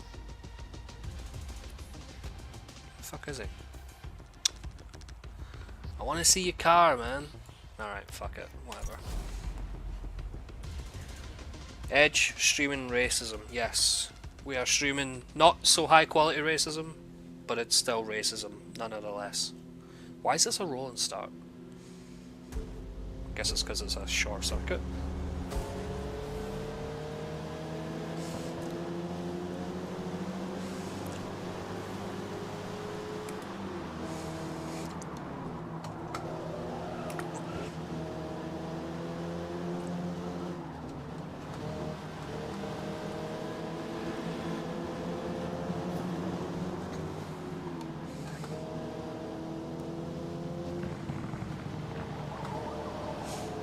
Oh boy.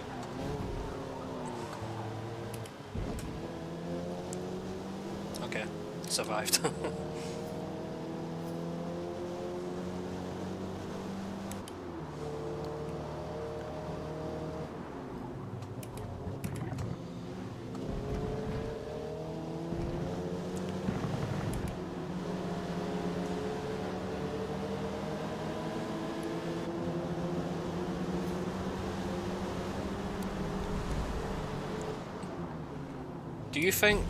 Do people believe the conspiracy that Joe Biden called Trump supporters garbage on purpose because he won? What? Fuck you. So people would vote Trump, and, you know, just to spite Harris. Like, people actually say that.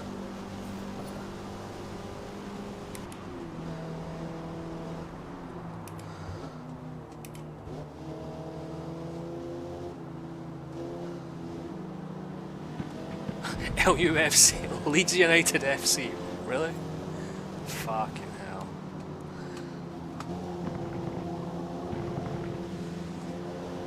Oh, that was beautiful, and then this fucker just gets in the way.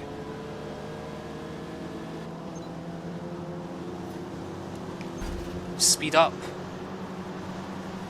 Holy fuck.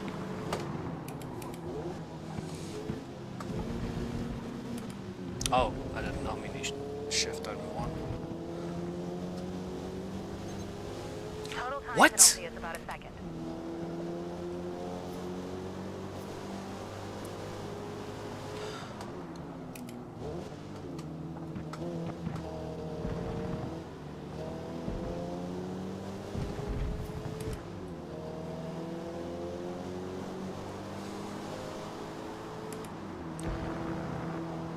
Stewards are not being very nice with this race.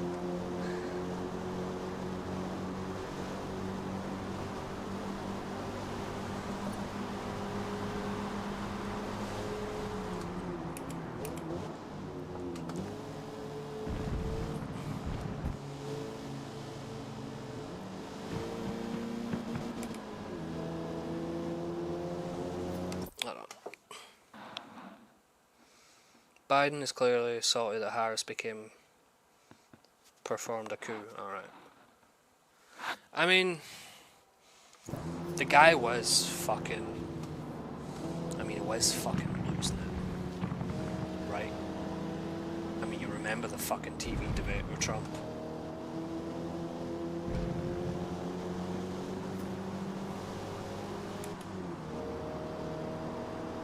But I mean, it's the fact that they're surprised they lost, right? She didn't get voted in. Like the, what do you call it, the primaries? Like they didn't have one for it. She just got fucking, here you go, you're the candidate, without earning it, basically. And they're fucking surprised she lost, like, really?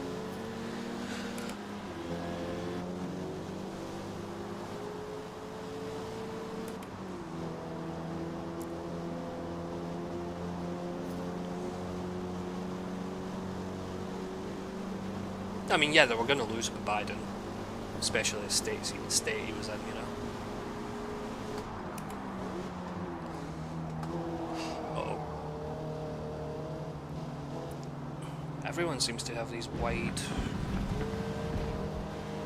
fucking...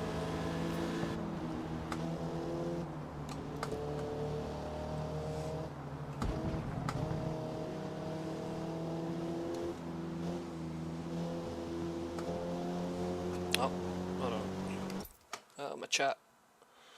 I'm reading chat from phone. My phone's just... Yeah. Didn't like the process. Can't perform a coup against a political party and Dennis promised to fix it because there were 0 candidates. I mean, they did have a candidate. What about the guy from fucking California, whatever his fucking name was? Can't remember. Wasn't he meant to be rumoured to have fucking running after Biden stepped down? But I suppose Biden didn't help when he just basically came out, yeah, I endorse Kamala Harris, like, then and there, as soon as he fucking stepped down, or announced he would step down. So he didn't really help things. Newsom, yeah, Newsom. Wasn't Newsom, whatever it is, the fucking name is. Pretty sure he was, like, rumoured. Why am I downshifting to 1? Fuck off. Oh, here we go. Time penalty. No? Okay.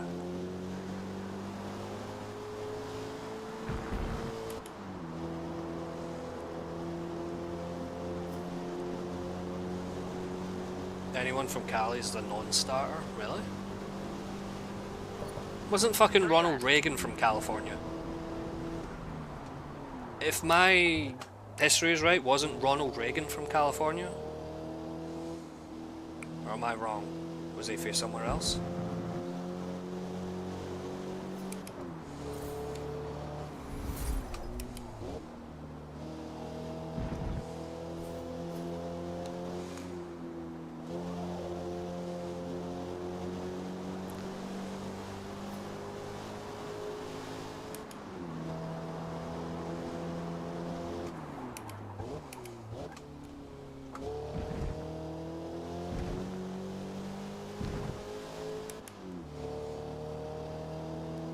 I mean, how's it different if Ronald, because he was a Republican, or because he was like an actor or something? Like, he's still from California, so. Or you mean because it was like a different time or some shit? Because it was a Cold War and shit like that. God, the MX-5 is so nice to drive compared to that last car.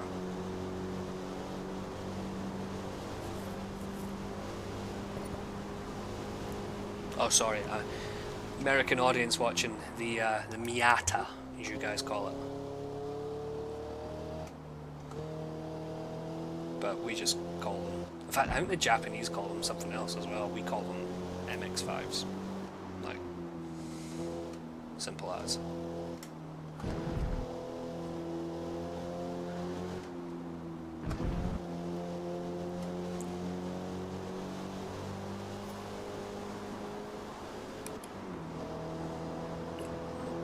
Give me 10 out of 10s. Oh, no. Fucked it.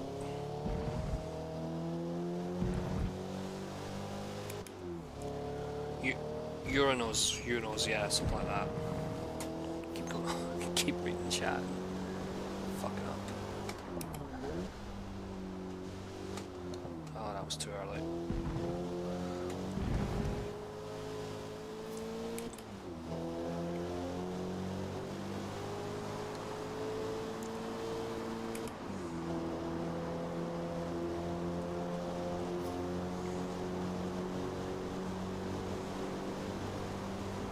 Does this game have the RX-7? Now that I'm wondering. I want some fucking rotary madness.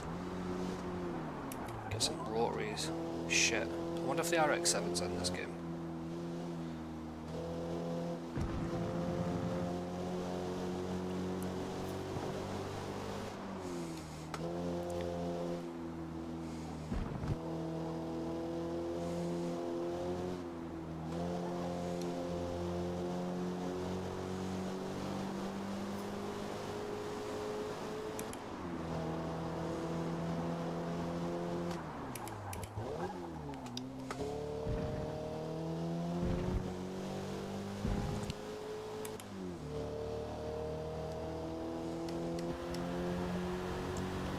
It's all fucked up.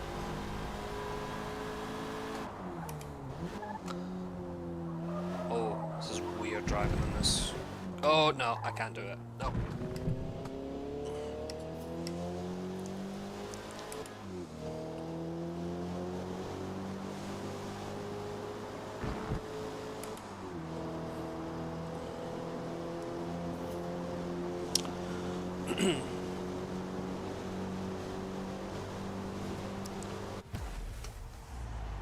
Bashed up.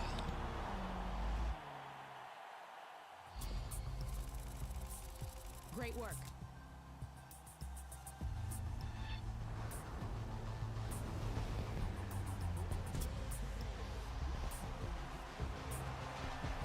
Let me check something. Should I stream Kamala Harris's speech? I mean, why would I?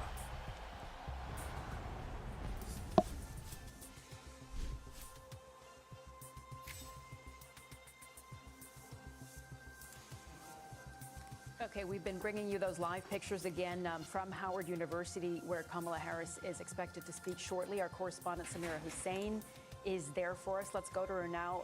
Samira, you know, obviously this was supposed to be the side of a victory speech. That's not what it ended up being. Oh no, What no, is the no! atmosphere like there right now? It certainly stands in very significant contrast to what you saw in Gary's piece from Mar-a-Lago and its Trump headquarters. Here, the DJ is playing again, but that jovial atmosphere that we were talking about yesterday has pretty much evaporated. You don't actually see very many people dancing. And in terms of the crowd sizes here, it really does pale in comparison to how many people had come here last night. And the people that came last night were just full of optimism and full of hope that this historic campaign was going to end with a historic victory for Vice President Kamala Harris. But as the night went on and we saw those results coming in, more and more people started to leave. And it wasn't until we heard from the campaign co-chair to say that we wouldn't be hearing from the vice president at all. So today, people have gathered to listen to what the vice president has to say. This is her concession speech, certainly one that no politician wants to give, but certainly one that the American public deserves to hear. Samir, you know, we know that Kamala Harris has called Donald Trump now to congratulate him and talk about a peaceful transfer of power. Man, what do you think we can I expect to fucking hear hate from her OBS today? now. You have to do this shit. We're certainly going to hear echoes of that in her speech. I'm sure we're going to hear her saying how important it is to move forward. I think she's going to still try and strike some of the optimistic tones that we've been hearing in the last week of the campaign. Trying to make that turn away from negativity and really trying to, stoke some sort of optimism. Look, it is disappointing. It is disheartening for the people that have gathered here. And it is most disappointing, of course, for the vice president herself. But she is still also the vice president of the United States. And she is committed to making sure that you can move from one person in the White House to another, and then one person from the Naval Observatory to another. And Samira, for those supporters who are there who you've been speaking to, what are they saying about what they think went wrong and how they're feeling about everything right now?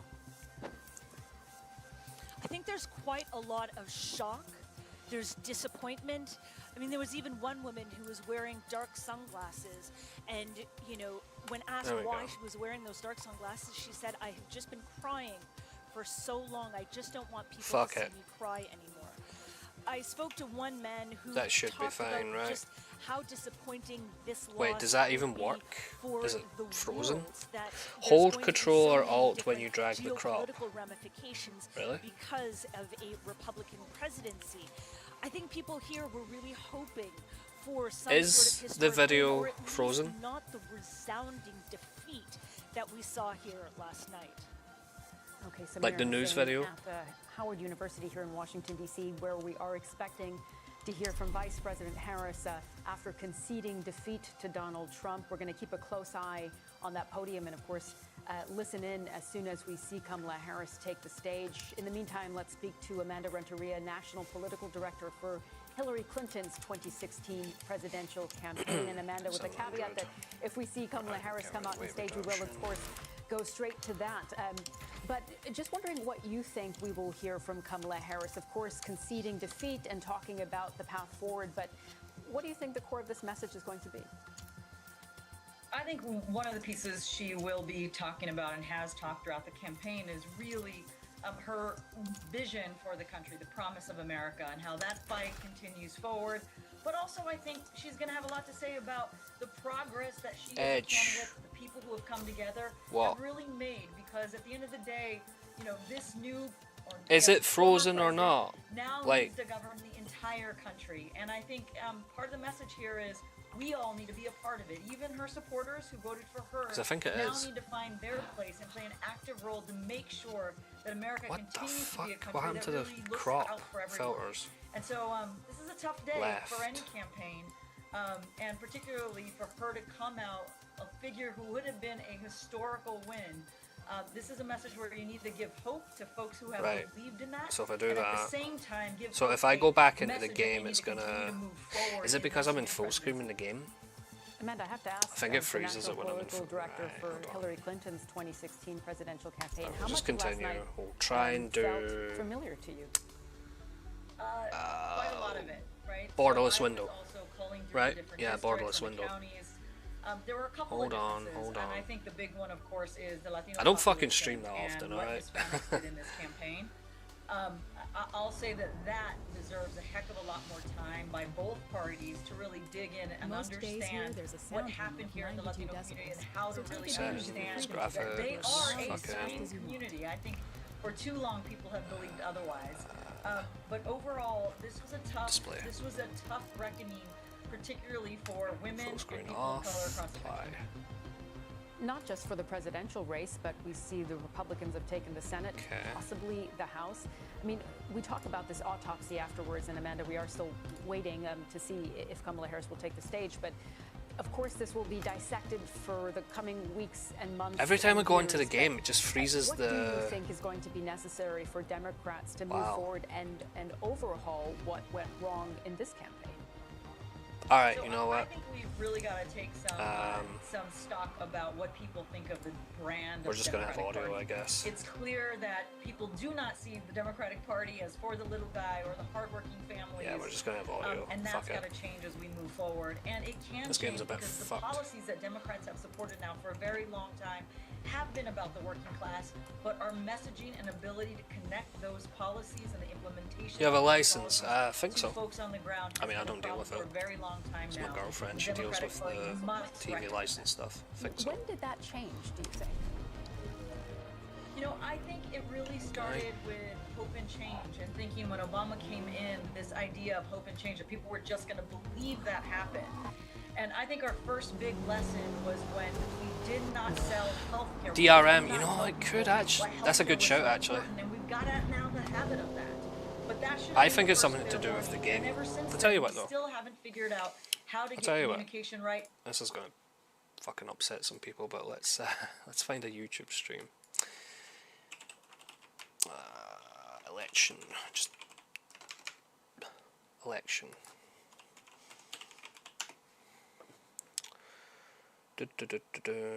Where is a live stream? Sky News. So it's not just about the Arab Americans. It's not just about the black vote. It's the big issues. It is the withdrawal from Afghanistan, the porous border, inflation. This this idea that there is chaos in America, and I've heard it again and again and again, pennies dropping for me over the course of many months, where you've heard people saying, you know, my groceries are too expensive. I feel like the world is on edge at the moment. It wasn't at the beginning of Donald Trump's presidency. Can I speak a little bit? You mentioned transition, and I just want to let the viewers understand that there are transition offices that become available to the winner quite quickly, and they're not far from the White House. They're about 3 blocks from the White House, and that you have an opportunity to put I don't know how to do this quicker. members of staff right into those offices, working very quickly to make the transition smooth between the 2 administrations. And so that would be what Donald Trump will have to do. I really don't know what I'm doing when it comes to Did that happen in 2016? cropping. Well, remember what happened with transition in 2016? There was a bit of a row because Donald was not prepared. We didn't have anything in place. In fact, I was one of the first 5 to walk into the transition offices, and we're like, wow, we didn't think we would be here. It is a bizarre thing. I mean, we talk about this transition period, which is roughly sort of 76 days or something. And yet we're talking about one administration that suddenly becomes lame duck and impotent, and then another administration you ready that's sort of for not in power, but coming in. I think it's kind of a very strange period. But it's an important period. Robert F. because Kennedy there's so to much make to America consider healthy from again? a logistical standpoint. You guys are going to have It to start cannot eating be healthy. a very sharp stop and a very sharp stop. There has to be this rolling transition, but you'll remember how rough our transition was between the Trump and Obama administration. Well, it's the certification of the Yes. vote, isn't it? It's and who has to do that this time? Who finally? And whose speech is going to be Who finally certifies it? Oh, here we go. Kamala Harris. That's not Kamala Harris. Yeah. It's starting. Also, it has been confirmed that she will attend the Trump's Second inauguration. time I've got it wrong. I mean, I'm just going to. I'm not even. I'm not. It's all right. It's okay. Well, you know So for some reason I can't stream and play videos at the same time. I think it's to do with the game. There was a seal on that folder, which means the staffer was putting her speech on the podium. So you tell us. Well, let me just tell you first of all that it has been confirmed that Kamala Harris will attend Donald Trump's inauguration. Remember, he did not attend Joe Biden's. He flew back to Mar-a-Lago, and therein is another extraordinary story, because he flew to exile in Mar-a-Lago. He was broken, he was beaten after January 6th. But he said he shouldn't have left. Remember, he said it this week. He said, maybe I should have never left the White House, which was we're talking about, we have throughout the night as well talked about Donald Trump and what his, cabinet would look like and what the makeup of it would be. I do think it's important to talk about, not just the Democratic Party going through a soul-searching process, but the polls, the media in this country. It just feels like there are pockets of, we talk about polarization, but there's kind of echo chambers, whether it's on the conservative echo chamber or the liberal echo chamber. You flick through the various networks and you read and consume the media. It does feel like circa 1860. Everything is so tribal and divisive. It's not just echo chambers, it's silos. I mean, people are just not talking to each other. The New York Times headline in January 2021 was the terrible experiment is over. President Donald J. Trump, the end.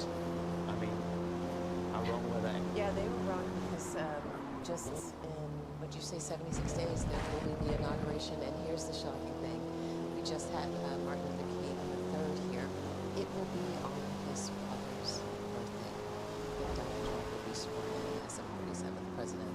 They were speaking about the history of Kamala Harris becoming the first African-American or black woman to become president, and how remarkable that would be that she would be sworn in on King holiday, but that just will not come to pass. I guess a lot of questions also being asked today, is America, was it about Kamala Harris? Was it about her gender?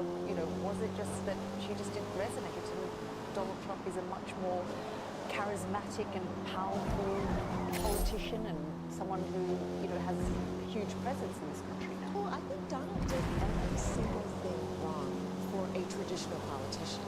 But we all know that Donald is not a traditional politician. I mean, he insulted a large voting bloc. He insulted someone at his rally. He insulted the Puerto Rican community. And it didn't impact him. He made, very sexist remarks about women and this and that.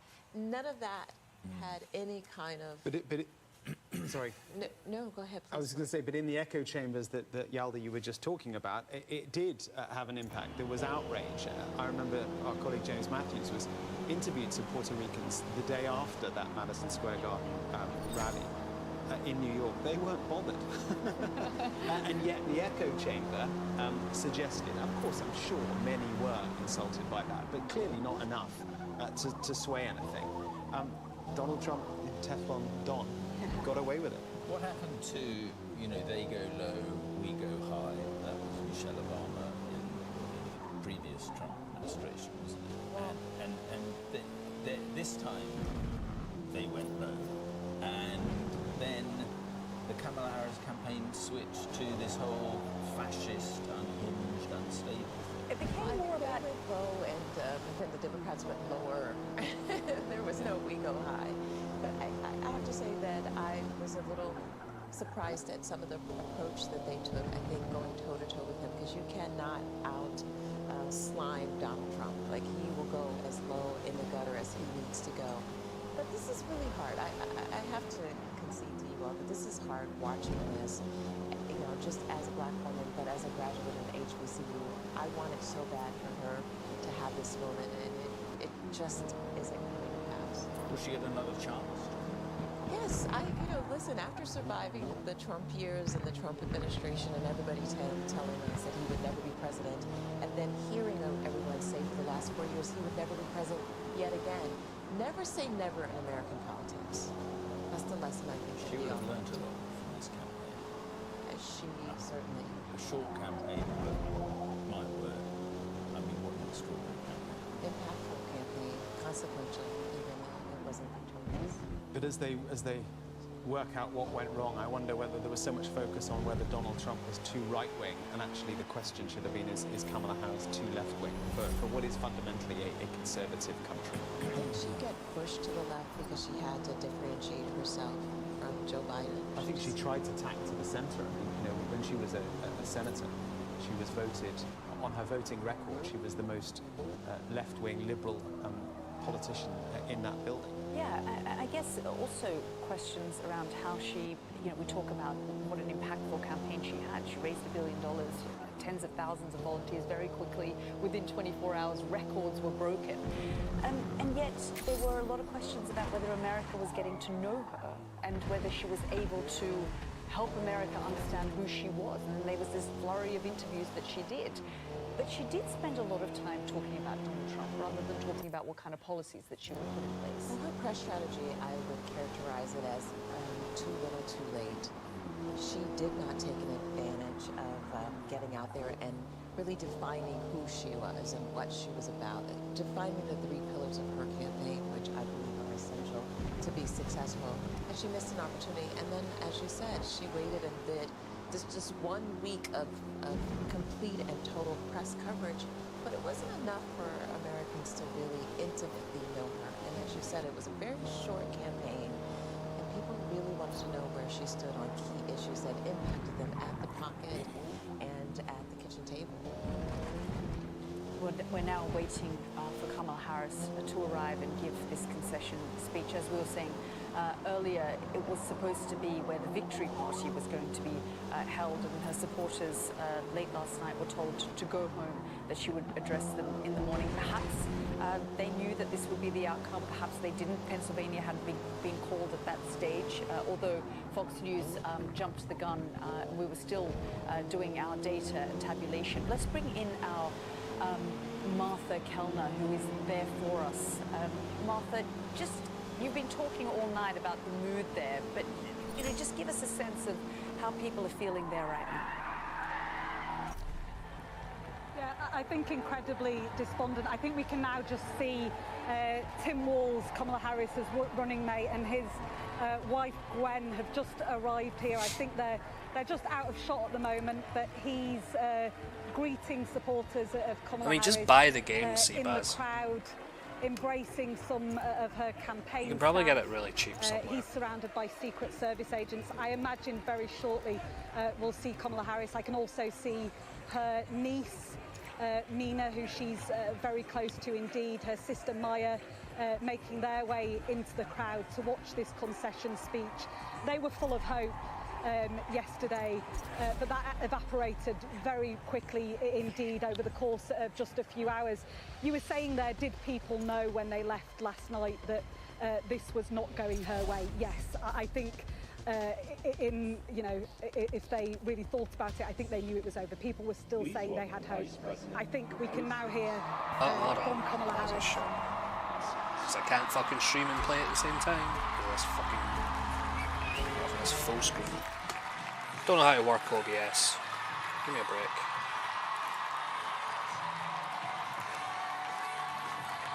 Is that fucking Beyonce?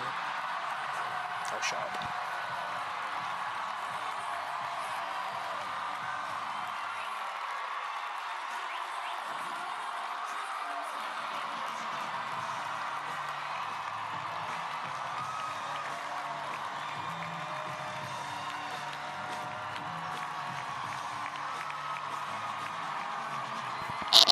She looks like she's sobered up okay.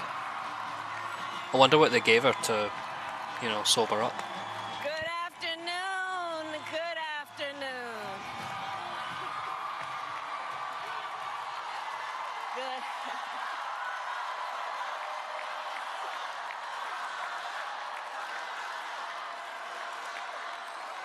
Good afternoon, everyone. Good afternoon. Good afternoon. Good afternoon. Thank you all. Thank you, thank you. Thank you, thank you. So let me say, and I love you back. And I love you back. So let me say, my heart is full today. My heart is full today, full of gratitude for the trust you have placed in me, full of love for our country, and full of resolve. The outcome of this election is not what we wanted, not what we fought for, not what we voted for, but hear me when I say, hear me when I say, but the country did vote for Trump. Of America's promise will always burn bright. As long as we never give up, and as long as we keep fighting.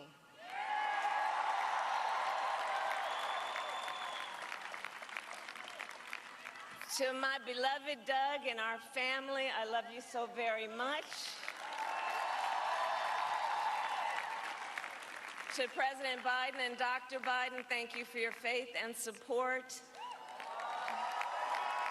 To Governor Walz and the Walz family, I know your service to our nation will continue. And to my extraordinary team, to the volunteers who gave so much of themselves, to the poll workers and the local election officials, I thank you all. Look, I am so proud of the race we ran, and the way we ran it, over the 107 days of this campaign, we have been intentional about building community and building coalitions, bringing people together from every walk of life and background, united by love of country with enthusiasm and joy in our fight for America's future. And we did it with the knowledge that we all have so much more in common than what separates us. Now, I know folks are feeling and experiencing a range of emotions right now. I get it. But we must accept the results of this election. Earlier today, I spoke with President-elect Trump and congratulated him on his victory. I also told him that we will help him and his team with their transition, and that we will engage in a peaceful transfer of power.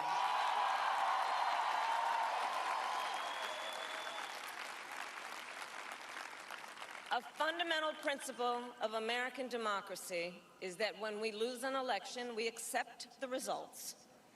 That principle, as much as any other, distinguishes democracy from monarchy or tyranny. And anyone who seeks the public trust must honor it. At the same time, in our nation, we owe loyalty not to a president or a party, but to the Constitution of the United States.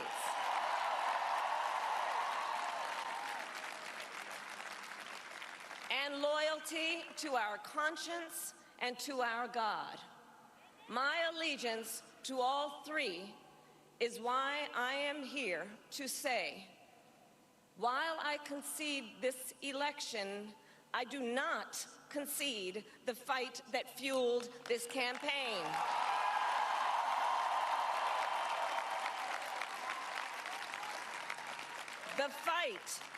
The fight for freedom, for opportunity, for fairness, and the dignity of all people.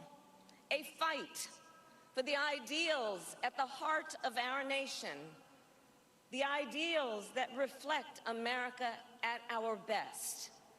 That is a fight I will never give up.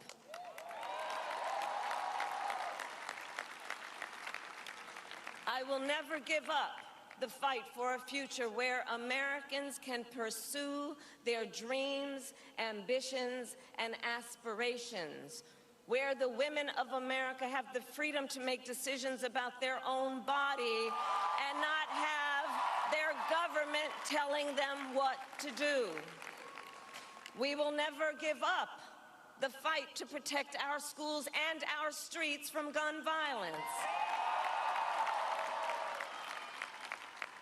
And America, we will never give up the fight for our democracy, for the rule of law, for equal justice, and for the sacred idea that every one of us, no matter who we are or where we start out, has certain fundamental rights and freedoms that must be respected and upheld.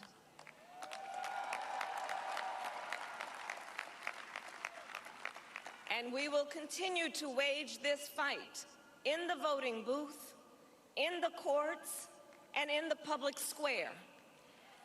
And we will also wage it in quieter ways, in how we live our lives, by treating one another with kindness and respect, by looking in the face of a stranger and seeing a neighbor, by always using our strength to lift people up, to fight for the dignity that all people deserve.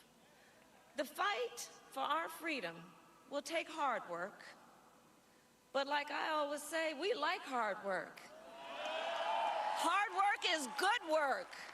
Hard work can be joyful work. And the fight for our country is always worth it. It is always worth it.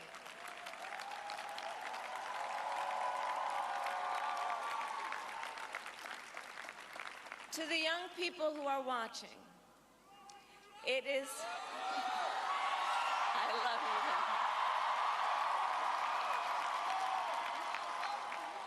you. To the young people who are watching, it is okay to feel sad and disappointed, but please know it's going to be okay. On the campaign, I would often say, when we fight, we win. But here's the thing. Sometimes the fight takes a while. That doesn't mean we won't win. That doesn't mean we won't win. The important thing is don't ever give up. Don't ever give up. Don't ever stop trying to make the world a better place. You have power. You have power. And don't you ever listen when anyone tells you something is impossible because it has never been done before.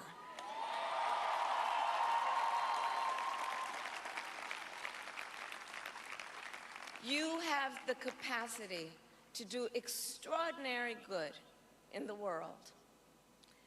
And so to everyone who is watching, do not despair. This is not a time to throw up our hands. This is a time to roll up our sleeves. This is a time to organize, to mobilize, and to stay engaged for the sake of freedom and justice and the future that we all know we can build together. Look, many of you know I started out as a prosecutor, and throughout my career, I saw people at some of the worst times in their lives. People who had suffered great harm and great pain, and yet found within themselves the strength and the courage and the resolve to take the stand, to take a stand, to fight for justice, to fight for themselves, to fight for others. So let their courage be our inspiration. Let their determination be our charge. And I'll close with this. There's an adage an historian once called a law of history, true of every society across the ages. The adage is, only when it is dark enough can you see the stars. I know many people feel like we are entering a dark time, but for the benefit of us all, I hope that is not the case. But here's the thing, America, if it is, let us fill the sky with the light of a brilliant, brilliant billion of stars. The light of optimism, of faith, of truth, and service.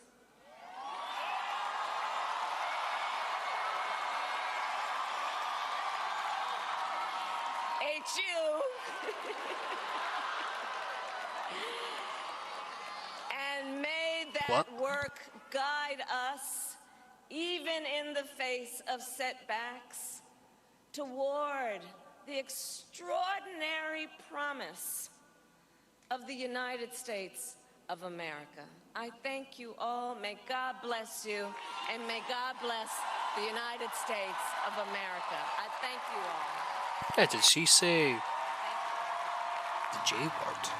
That's what I heard as well, NX. There you have it, Kamala Harris giving her concession speech. She said, "My heart is full of gratitude and love." And she went on to say, "The light of America's promise will always burn bright." And she said, "I'm proud of the race that we won. It's not the outcome that we wanted, and we will engage in a peaceful It was her turn. transfer of power. We accept the results. It's part of the principles It was her turn. of democracy, but the fight for freedom and opportunity and dignity of all people will go on." Yes, she was saying that, and there we see tears in the crowd, and cool, she addressed whatever. that, and she Oh wait, spoke hold to on. the, Where's that fucking young people? She said who supported the Democratic Party that. Meanwhile.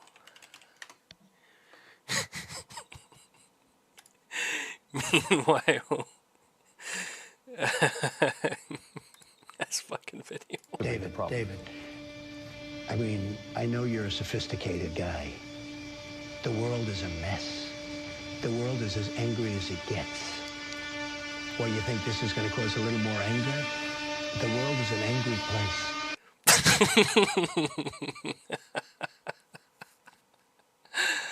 I love that video. Alright, fuck it.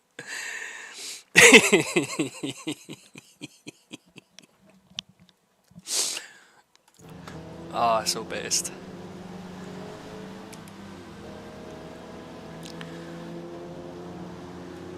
It's simple. We tax the Batman.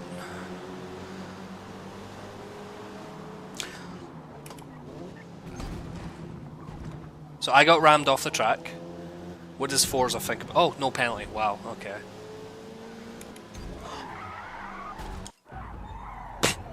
Okay.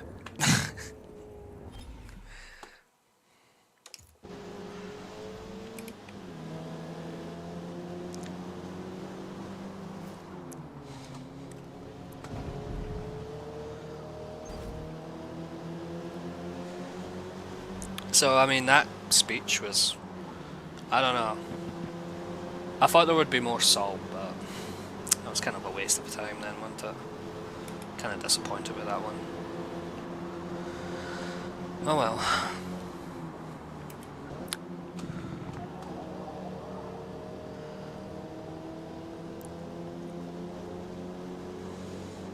Yeah, that was my penalty.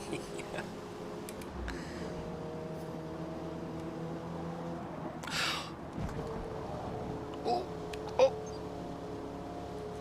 Off track.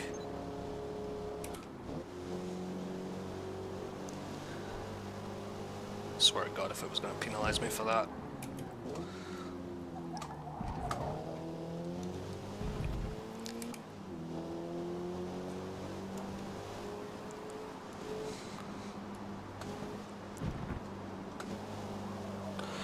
Oh God.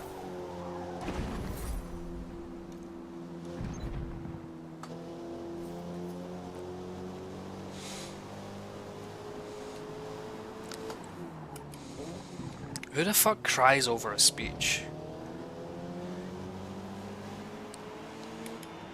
Like, why get emotionally invested in politics to begin with? I don't know. Seems a bit stupid to me.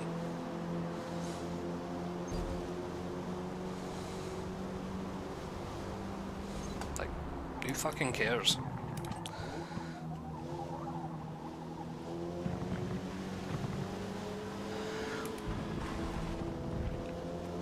Based.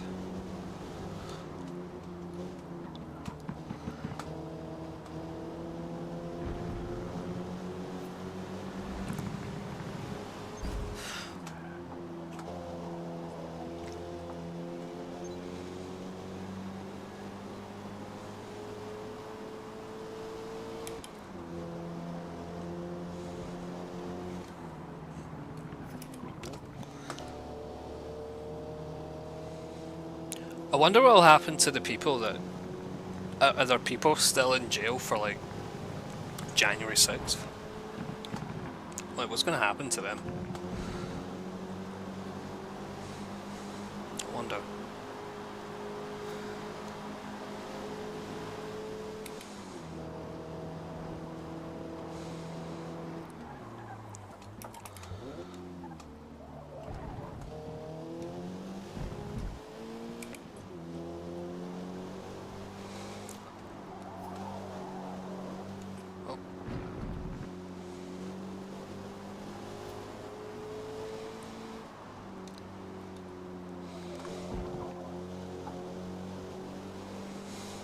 I suppose he could, but would that not be like a bad look if he did that? I wonder.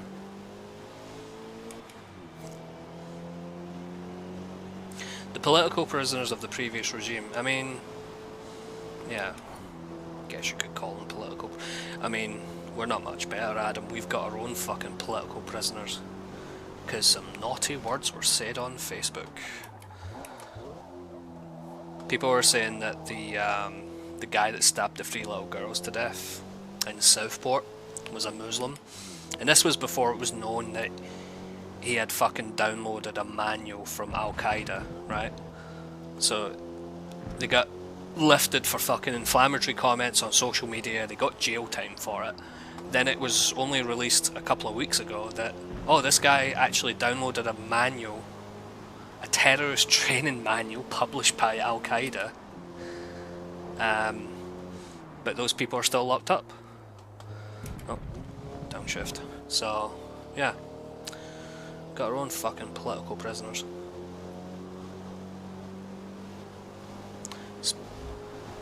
I fucking regret, you know, I actually voted Labour because the fucking Conservatives were fucking useless. I fucking regret it. No, I take it back. As much as useless as the Conservatives were, I'd rather they be in fucking power than this fucking clown we've got at the moment.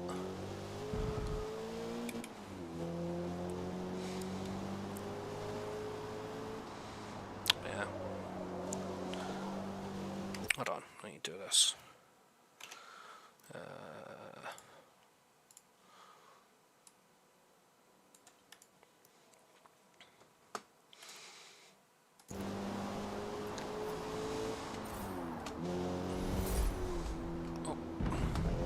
Force feedback there because I all tabbed out. Just came back though.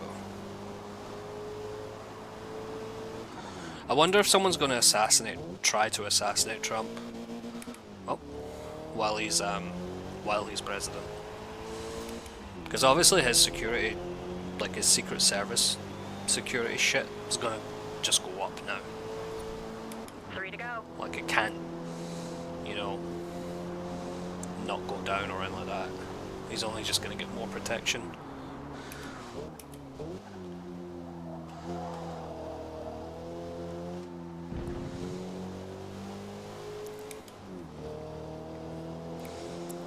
Hold on. God, Adam! Got long sentences.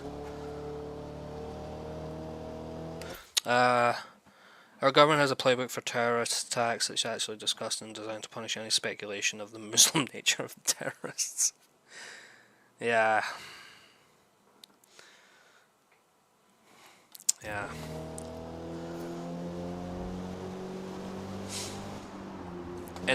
But then it comes out that he is a suspected Islamic terrorist. He downloaded a manual from Al Qaeda, so like, yeah.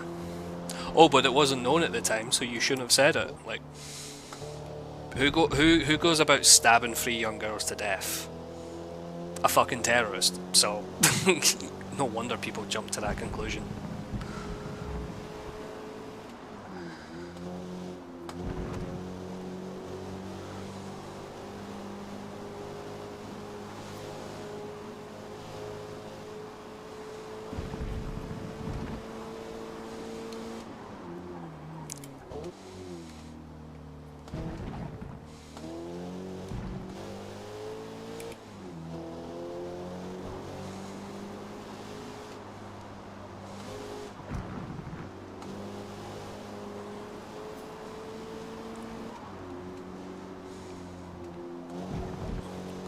This MX-5 is really nice to drive.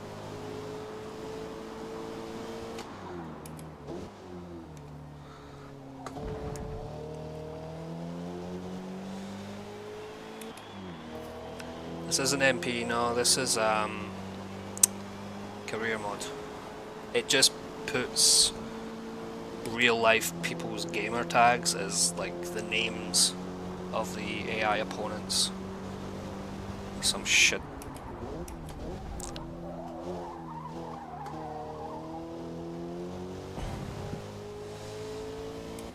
I tried to get this wheel working with Gran Turismo 4 and I couldn't really get it to work well, so there's not like a real good guide to get it working on, like the emulated version of Gran Turismo 4 anyway. I should have downshifted, fuck.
think this will be my last race and I'll stop here. One more lap. Gotta go for a shower. One more lap. Because when you play with a racing wheel, makes you sweaty. Especially that last car when you're fucking wrestling to keep it in a straight line. Even with fucking traction control. Why did I downshift? I'm getting really good sectors, like scores. I've had a couple of 10s, a couple of 9s as well. That's okay at this track. Usually I hate it.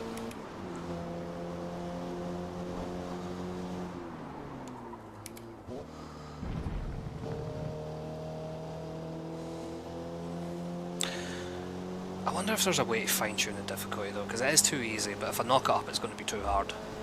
Must be a way to fucking... I don't know. Look into it more.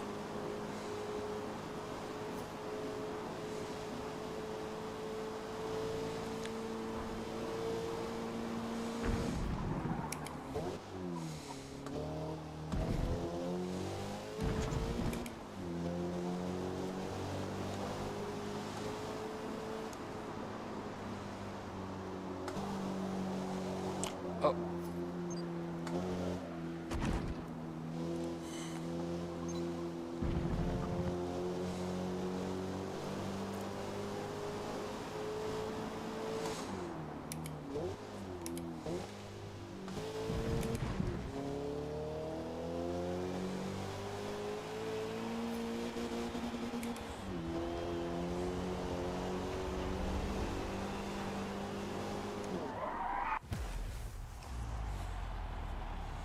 Cool. Great race.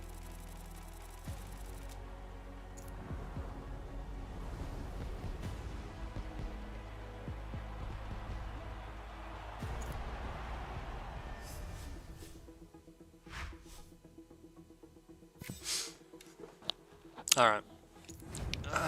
What do we get? Credits.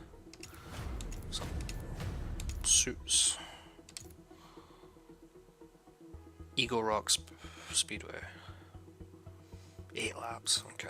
Well, I'm gonna stop here. Before I go, actually, let's see what we've got in terms of livery.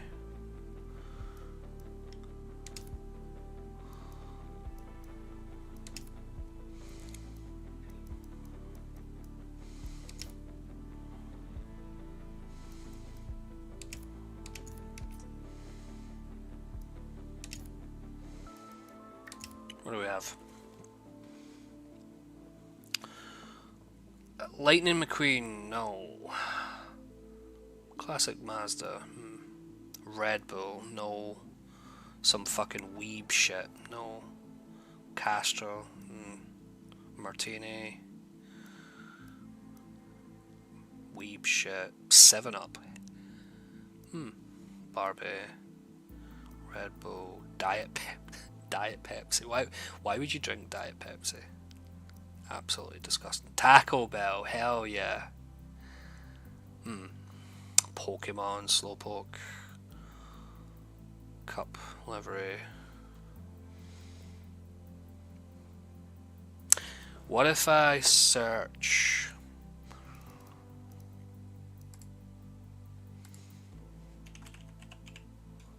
this? Trump. What do we have? Hell yeah. It's kind of shit though. Nah, I don't like it.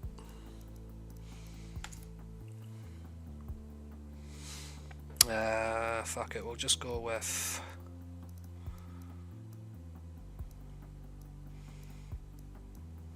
Fuck it. The Diet Pepsi livery.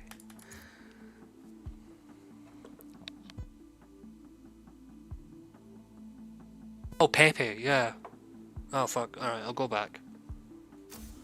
Find designs. Search. description. Pepe. What do we have? No results for Pepe. What about MAGA? Got anything for MAGA? Nothing for MAGA for the MX-5.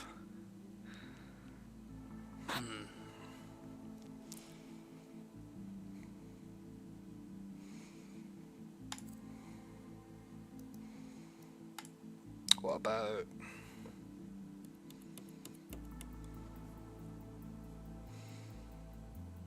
Freedom? Yeah, let's do. What about USA? Let's do that. I mean, it's a Mazda. I mean, it doesn't really... Oh, wow. What? I thought it was Pornhub there for a second. I don't know why. Fuck it. Let's go.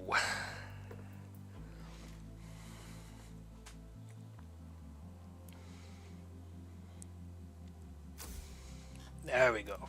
There we fucking go.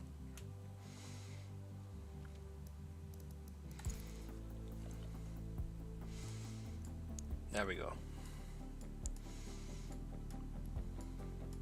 I mean, it's not the best, but fuck it.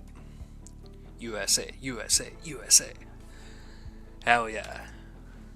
MAGA, motherfuckers. MAGA. Alright, I'm off. I gotta go for a shower. I'm sweaty. Driving with a fucking wheel. Alright, guys. I'll be off. Someone else can stream if they want.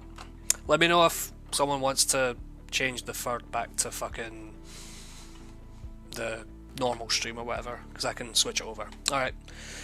Cool. Cheers.